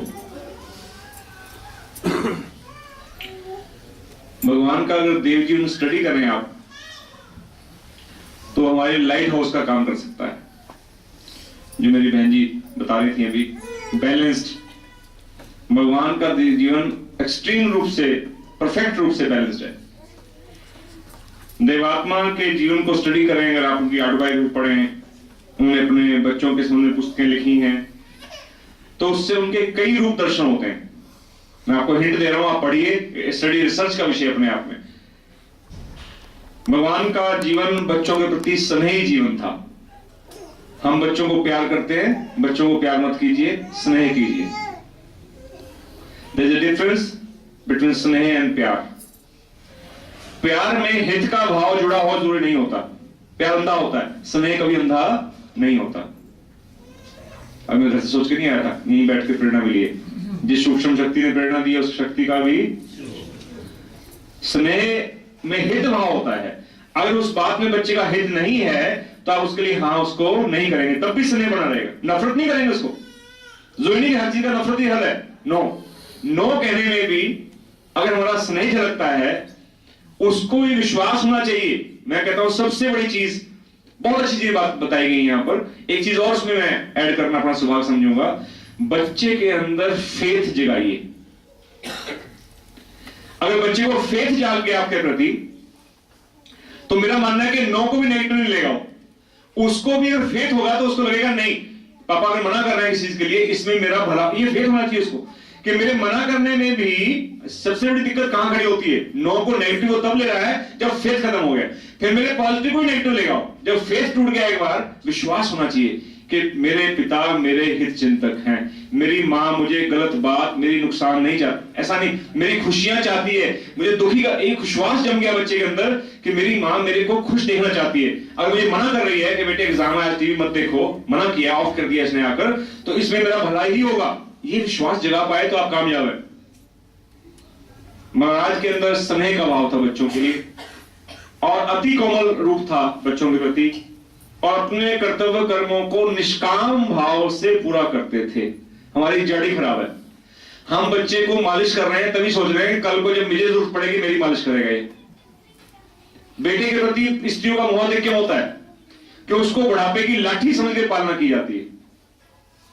हमारा निस्वार्थ प्रेम होना चाहिए बच्चों के प्रति, सेवा भी निस्वार्थ होनी चाहिए कि संतान मैंने उत्पन्न की है, कुदरत का एक प्रोसेस है, उसको पूरा किया है, इनकी सेवा करना मेरा फर्ज है, ये जो करे ये जाने। ये उसके लिए प्री प्लानिंग कंडीशनिंग मन मत लाइए। निष्काम भाव से और आदर्श रूप से पूरा करे अपने कर्तव्यों को, ये मानते हुए कि मैं अपना 25 साल का बाद रूप दिखा रहा हूं, मैं आज जो जी रहा हूं ये ऐसा ही जिएगा, ठीक वैसा ही, इसलिए मेरी हर गति को ये नोटिस कर रहा है, इसके अंदर कुदरत का टेप रिकॉर्डर जो फिट हुआ है, मुझे वही सुनना पड़ेगा जो मैं कर रहा हूं। ये मानते हुए कुछ बात बोले। आज मैं किसी को गाली दे रहा हूं तो इस बच्चे के अंदर क्या हो गया, रिकॉर्डेड हो गई, ये कल नहीं बोलेगा। हो सकता है 10 साल बोले, हो सकता है 20 साल बोले, 25 साल बोले, कब बोले पता नहीं, ये नहीं पता कब सुनना पड़ेगा, लेकिन मैं तब तक भूल जाऊंगा मैंने क्या कहा था। दिक्कत वो नहीं भूलेगा, मैं भूल जाऊंगा, वो याद रखेगा। इसलिए मुझे अपने रूप को आदर्श रूप बनाना है और परम हितैषी रूप। और इसके अलावा फिर कहां फंस जाता है इंसान, अच्छे पेरेंट्स बनते बनते फंस जाता है कि जी मैं सारा फोकस उस पर करता हूं, सारा फोकस। कई माताएं बहुत अच्छी माता बन जाती हैं, लेकिन एक बड़ी बीमारी फंस जाती है। मैं आपको सावधान करना चाहूंगा, माताओं को विशेष रूप से, खासतौर पे बेटा हो जाए और वो मनते के बाद हो, रिक्वेस्ट करने के बाद हो, कई देवी द्वारे गए, बड़ी मिन्नतें की, उसके बाद बच्चा हो गया। बच्चे के प्रति पिता का भी होता है, मां का ज्यादा होता है, मोह पड़ जाता है। भगवान ने अपना संबंध मोह रहित रखा। कोई गारंटी नहीं कि जो बेटा मैंने गोद में पैदा किया है, जो बेटी मेरी 7 साल की है, 10 साल की है, ये मेरे से पहले परलोक नहीं जाएगी, कोई गारंटी नहीं चल देती है आपको। और जीवन बच्चों के जाने के बाद मां बाप का हेल बन जाता है। प्रिपेयर नहीं होते इस चीज के लिए, पागल होते हैं मां बाप। हमारी एक दूर रिश्ता लड़की थी दिल्ली में, बहुत सुंदर महिला थी, मुझे शक्ल याद है, बड़ी उम्र की थी, मेरे से बहुत बड़ी होंगी वो, दूर रिश्तेदारी में थी, मुझे उनका याद है बहुत। मैं बहुत छोटा था उस समय, तब उनकी शादी हुई और हुआ तो बच्चा हुआ बहुत सालों के बाद। बच्चा किसी कारण से 2-3 साल जिंदा रहा, उसके बाद चल बसा। उस महिला ने जाकर जब मौका ढूंढा, पति घर से बाहर था, मां कहीं गई हुई थी, कहीं सत्संग के लिए, कहां कीर्तन में, मौका ढूंढा, कहां गई, कमरे में गई, मिट्टी का तेल डाला, आग लगा ली अपने आप। अब मरना इतना आसान नहीं होता। जब शरीर में जलन लगी और तूफान पैदा हुआ, घबराहट पैदा हुई, बेचैनी पैदा हुई, परेशानी हुई, इमीडिएटली भाग के कहां गई, गुस्लखाने में, नलका खोल लिया, उसके नीचे बैठ गई। ना मर्तों में ना जीतों में। आखिर 5-7 दिन जिंदा रही, बयान दिया कि मैंने खुद आग लगाई है, इन्होंने कुछ नहीं किया, सब बचाव हो गया परिवार का। लेकिन वो बहुत सुंदर महिला, मुझे उसकी शक्ल को थोड़ी थोड़ी अब भी याद है, सिर्फ एक गलती के कारण बच्चे के साथ क्या पाल लिया, मोह पाल लिया। सेवा मोह रहित होकर करनी है, सेवा सिर्फ सेवा के भाव से करनी है।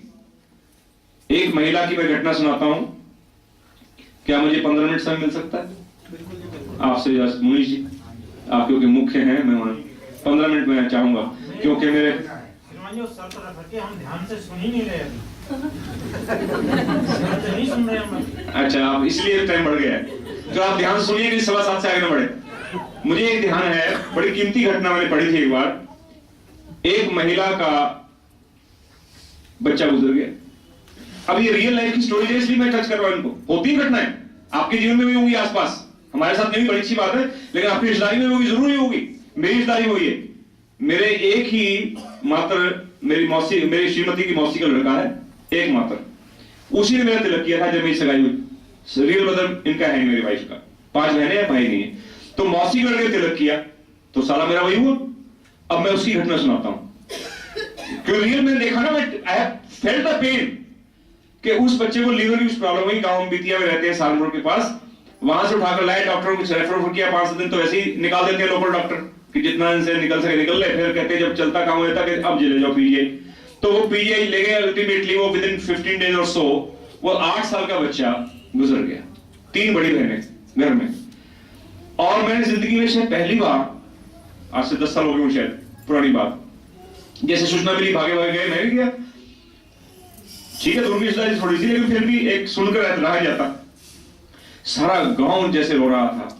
और उस गांव के ग्रामीण लोग सारे उनके रिश्तेदार इकट्ठे, 400 आदमी इकट्ठे, 500 इकट्ठे होकर जिस प्रकार खेतों में गए, जैसे मेरे सामने वो खड्डा खोदा गया, जैसे उसको लटाया गया, वो सीन मुझे भूलता है।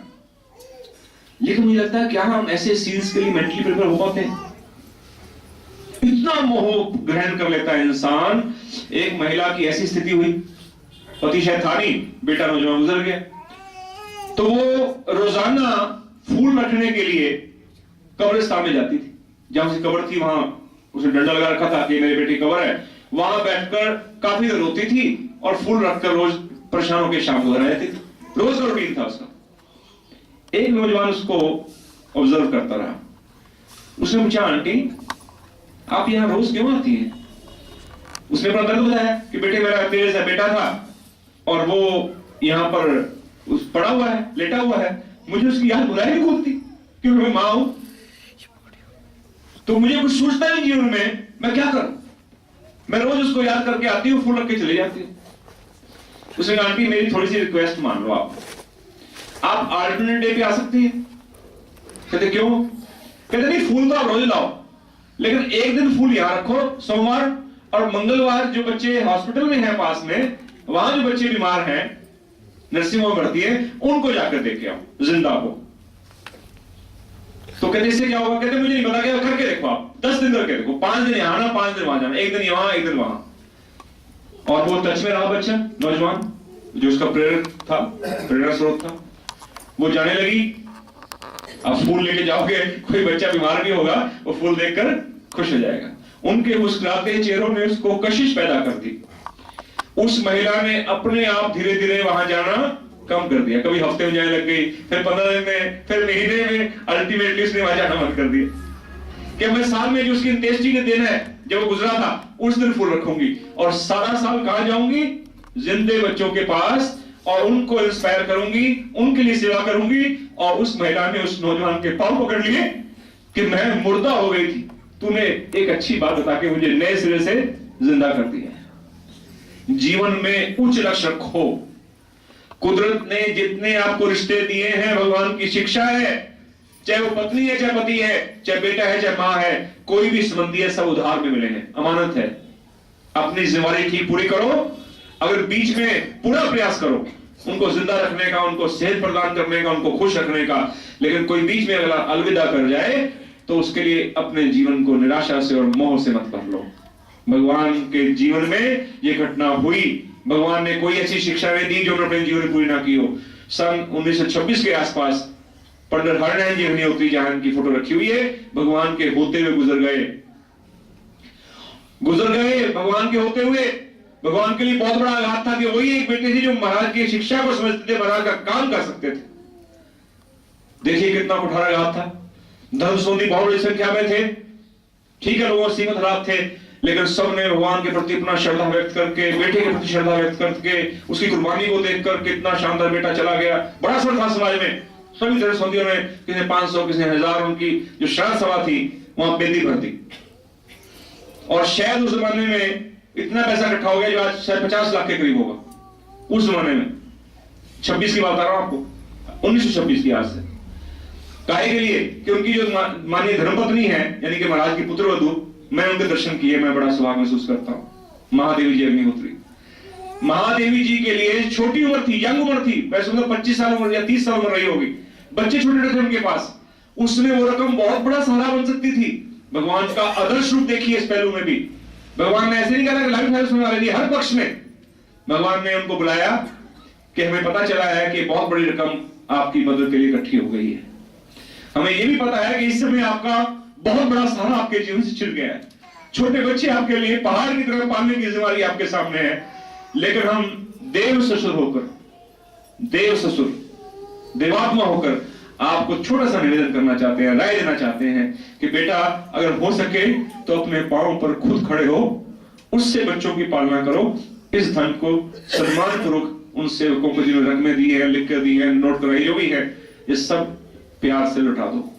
मैं महादेव जी को याद कर साधुवाद देता हूं कि उस महिला ने अपने ससुर की परम पूज्य भगवान देवात्मा की शुभ इच्छा का पूर्ण पालन किया और सारी की सारी रकम लौटा दी। और खुद पढ़ाई की कुछ, फिर अध्यापक का काम किया, जो भी किया, जैसे भी किया, उन बच्चों की पालना की डिग्निटी के साथ। तो भगवान का रूप हर पक्ष में इतना सुंदर है। तो महाराज ने क्या किया, मोह रहित होकर और पक्षपात रहित होकर। अब बहुत फर्क पड़ गया है, पक्षपात बहुत होता है बच्चों के साथ, बेटी के साथ, बेटे के साथ। और मैं बहुत बड़ा एग्जांपल दिया करता हूं, यही इसी शहर का मेरे परिचित परिवार है, बहुत दूर के परिचित हैं वैसे। उनके 4-5 बेटियां थी और एक बेटा था। 5 बेटियों को शख्स ने, पढ़ा लिखा बंदा है, जैसी बेवकूफ आदमी है कोई, पढ़ा लिखा बंदा, अपना घर, 5 लड़कियां, 5 लड़कियों को उन्होंने 10 पैसे स्कूल पढ़ाया। 10 पैसे समझते हैं आप, जो मतलब के साधारण स्कूल जहां फीस माफ जैसी होती है सर। अब 10 पैसे कह लो, उसको 10 रुपए कह लो आज के युग में। और अपने इकलौते पुत्र को पक्षपात करके सेंट गैब्रियल पढ़ाया। और घर में उस बच्चे को उन्होंने हाथ नहीं लगाने दिया।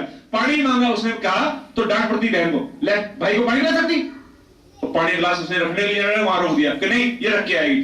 5 को बहनों को नौकरानी बनाकर रखा उस बेटे के इर्द गिर्द कि घर में बेटा पैदा होगी तो क्या मुसीबत पड़ी पैदा होगी। क्या है मुसीबत है भाई, बेटा है बेटी है, संतान है, बस है बैलेंस। इतना लोग फंस जाते हैं मोह में, इतनी ईगो पाल लेते हैं बेटा हो जाए या एक लड़कियों के बाद क्या परफॉर्मेंस करें। आखिर क्या हुआ, उसको थोड़ा चमलाया, चमलाना बोलते हैं, चमला के बड़ा किया, 10th हो गया। अब वो हीरोपंथी 12th में निकल जाती सारी, चाहे आप बाल 500 रुपए के सलमान खान के बनवा लो, कुछ बनवा लो, 12th में जब एग्जाम आता है, रिजल्ट आता है, सामने आ जाता है, कहीं एडमिशन नहीं हुआ जिन्हें। आखिर रो पीट कर, मन को मारकर एक डिप्लोमा एडमिशन लिया। उसमें भी यहाँ डंके किसी केल पॉलिटेक्निक में किया, गवर्नमेंट वाले में अच्छे में नहीं हुआ, पता कहां से किया। अब वहां से करके उसका पढ़ाई में दिल लगा, तो पढ़ाई में उसका मन था ही, वो तो हीरो था, अपने आप में चीज समझता था। अब जब जॉब मिली वहां से पढ़ा कर, तो जॉब ऐसी मिली कि उसके खर्चे ज्यादा और जॉब की आमदन कम। मकानी 4000 रुपए का किराया मिला और 4000 रोटी में घूमने में 10,000 खर्च होते हैं, तनख्वाह मिलती 6000। तो उसको धरती में जब आगे गिरा वो कि मेरी औकात क्या है, he went into depression. Depression में चला गया, नशे करने लग गया और पक्का एडिक्ट बन गया ड्रग्स का और चीजों का। जबरदस्ती माँ बाप की गलती करते हैं माँ बाप।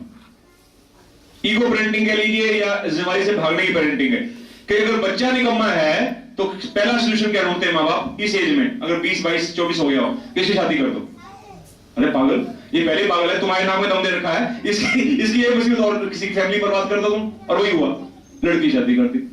अब बताओ तो पता चला चल बड़े अच्छे है, ये है वो है, बड़ा सही परिवार है, बीटेक है, अपना डिप्लोमा होल्डर है, जॉब करता है, घर अपना है, 5 बहनें सब मैरिड हैं, कोई जिम्मेदारी नहीं, सारी बातें ठीक ठाक देखी। और जब लड़की ब्याह की पागल पल्ला पड़ गया तो वो छोड़ के चली गई। अब वो अभी मुझे मिले कुछ दिन पहले, मैंने कहा श्रीमान बेटे का क्या हाल है, तो कहते बस ना पूछो वैसे ही है।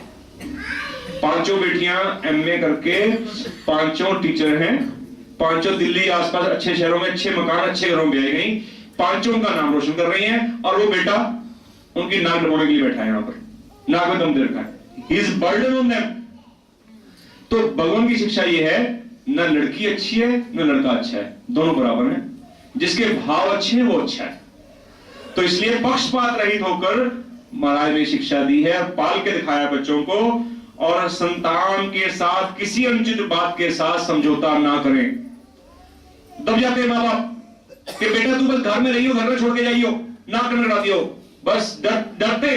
अपील्स पड़ी है, अखबारों में आती है कि बेटा तू घर चला गया, तेरी माँ की तबीयत बहुत खराब है, झूठ बोलते हैं, होती नहीं जो थोड़ी बहुत जो भी है, लेकिन बच्चा समझता, पढ़ भी लेते हैं। ये ड्रामे में साई और देखता रहा, ये एक और ड्रामा शुरू कर दिया बुलाने का मुझे, तू आ जा, तेरे को कोई कुछ नहीं कहेगा।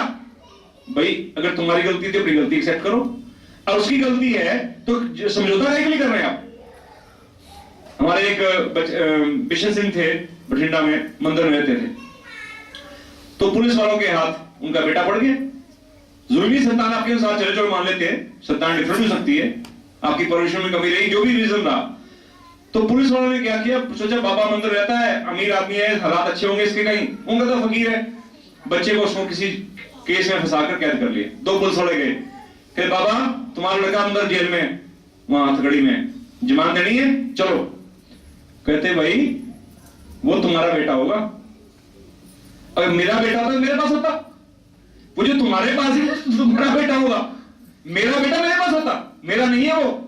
कि मुंह लटकाया वो पुलिस वाले घर चले गए, छोड़ दिया उसको कि पता चला है बाबा काबू नहीं आ रहा। माहौल से ऊपर उठना कोई आसान काम नहीं है कि मेरी संतान होती, मेरे कल्चर में चलती, मेरे माहौल चलती, यहां होती भाई, ये जो उल्टा काम करे मेरे नहीं कर सकता इंसान, डरता रहता है, कांपता रहता है। तो कहीं आत्मबल की भी जरूरत है कि गलत बात के प्रति समझौता ना करें। लेकिन एक सबसे बड़ी बात भगवान ने जो अंतिम हमें प्रेरणा दी है, अंतिम आदेश दिया है माता पिता के लिए संतान के प्रति, कि अपने बच्चों के अंदर उनके शारीरिक, मानसिक, आर्थिक और आत्मिक अभाव को देखकर कभी नफरत ना करें, घृणा कभी ना करें। माँ बाप घृणा करने लग जाते हैं, मैं उसकी शक्ल देखूंगा, मेरी अच्छी बात ना लगाए, खबरदार, तुमने पैदा किए, तुम नफरत कर रहे हो। कभी नफरत नहीं करनी, घृणा नहीं करनी, बच्चा कैसा भी हो, ठीक है, गलत बात का साथ ना दो। श्रीमान मेहर सिंह जी हमारे साथी हैं, वो कहते हैं बच्चा जब गलत जाने लगे लाइफ में, अगर आपका बच्चा, सबसे पहला गलती माँ बाप करते हैं, उसकी गलती को छुपाते हैं, उसका साथ देते हैं।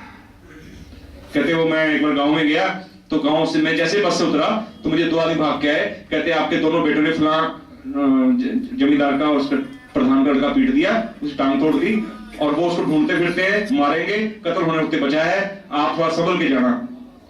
तो कहते मैंने ये नहीं देखा कि गलती किसकी है, मैंने पहला काम क्या किया, अपने घर नहीं गया, उन्हीं के घर सीधा गया।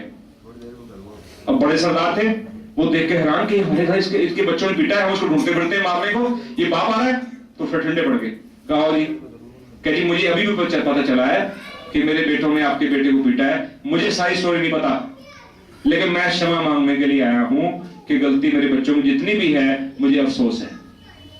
वो बेचारे सारे डाउन हो गए कि जी आप इतने बड़े सरदारों के माफी मांग रहे हैं, बच्चे गलतियां करते हैं, कोई बात नहीं, बात आई गई हुई, शांत हो गया मामला। अब बात घर पहुंच गई, बच्चे घर आ गए तो बच्चों ने ललकार के पापा का कराती सारी रिजल्ट, हम तो पीट पाट के आए थे, तुम्हें बेइज्जती करा दी हमारी, माफी मांग आए होंगे, करवा सारा मामला फुसफुसा दिया।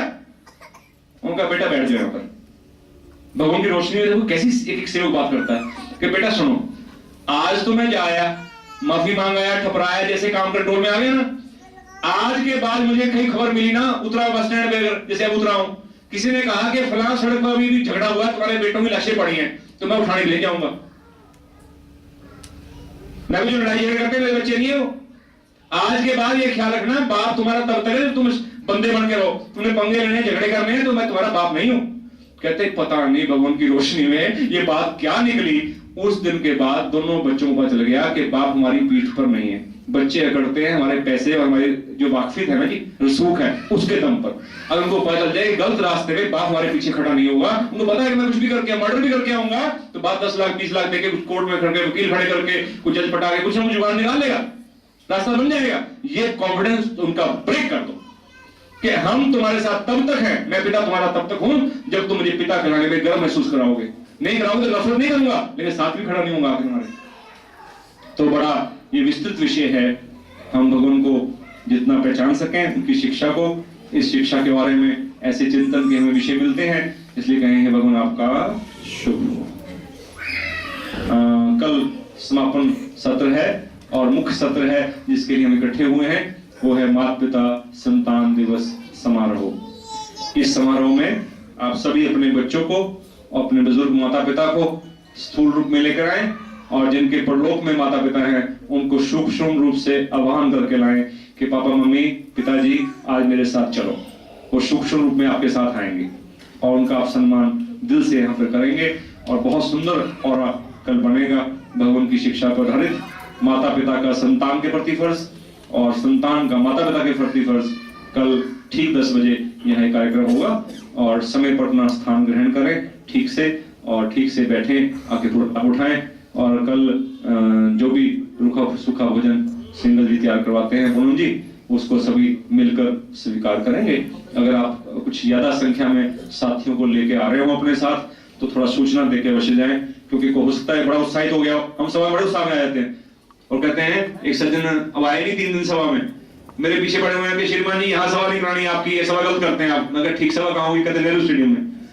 नेहरू स्टेडियम में अब आप खुद गए हुए बैठे हैं, इतना उत्साह भी नहीं। ठीक है, आपका ये 5 परिवारों को कल लाऊंगा, बता के जाए किचन में, ताकि उसकी ढंग से व्यवस्था की जा सके कुछ व्यवस्था हमारे मन में है, कुछ आपकी प्रेरणा से, आपके सहयोग से और अधिक भी हम कर पाएंगे, लेकिन क्लियर कर दें और प्रेरित करें लोगों को इस अवसर से पूरा लाभ उठाने के लिए। जगह बहुत है, यहाँ पर जगह की कमी नहीं है, हम भगवान की शिक्षाओं से अधिक से लाभ उठा सकें। 2 मिनट में अवश्य चाहूंगा कि हमारे मुख्य मेहमान इस सदन में उपस्थित रहे हैं, 2 लाइन अवश्य आज के इस पर थोड़ा प्रकाश डालें। कैसा महसूस किया आपने आकर?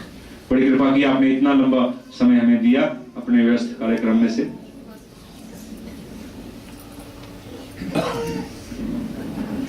श्री मनीष गुप्ता जी सीनियर एडवोकेट हैं।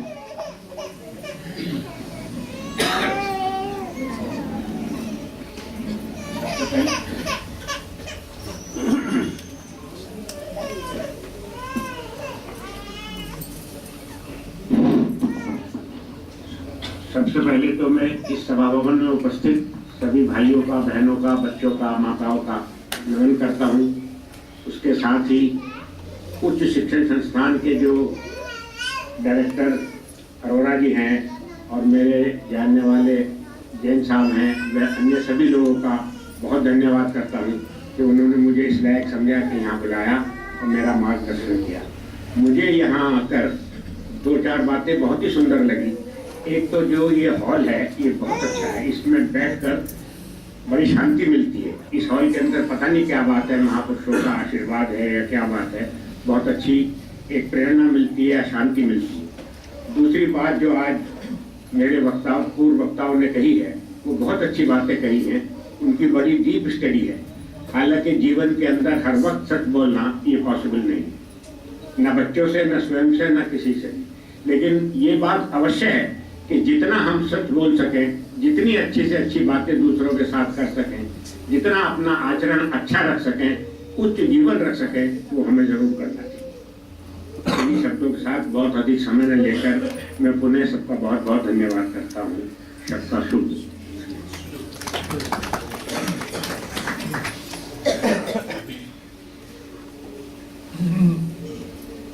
शुभ हो।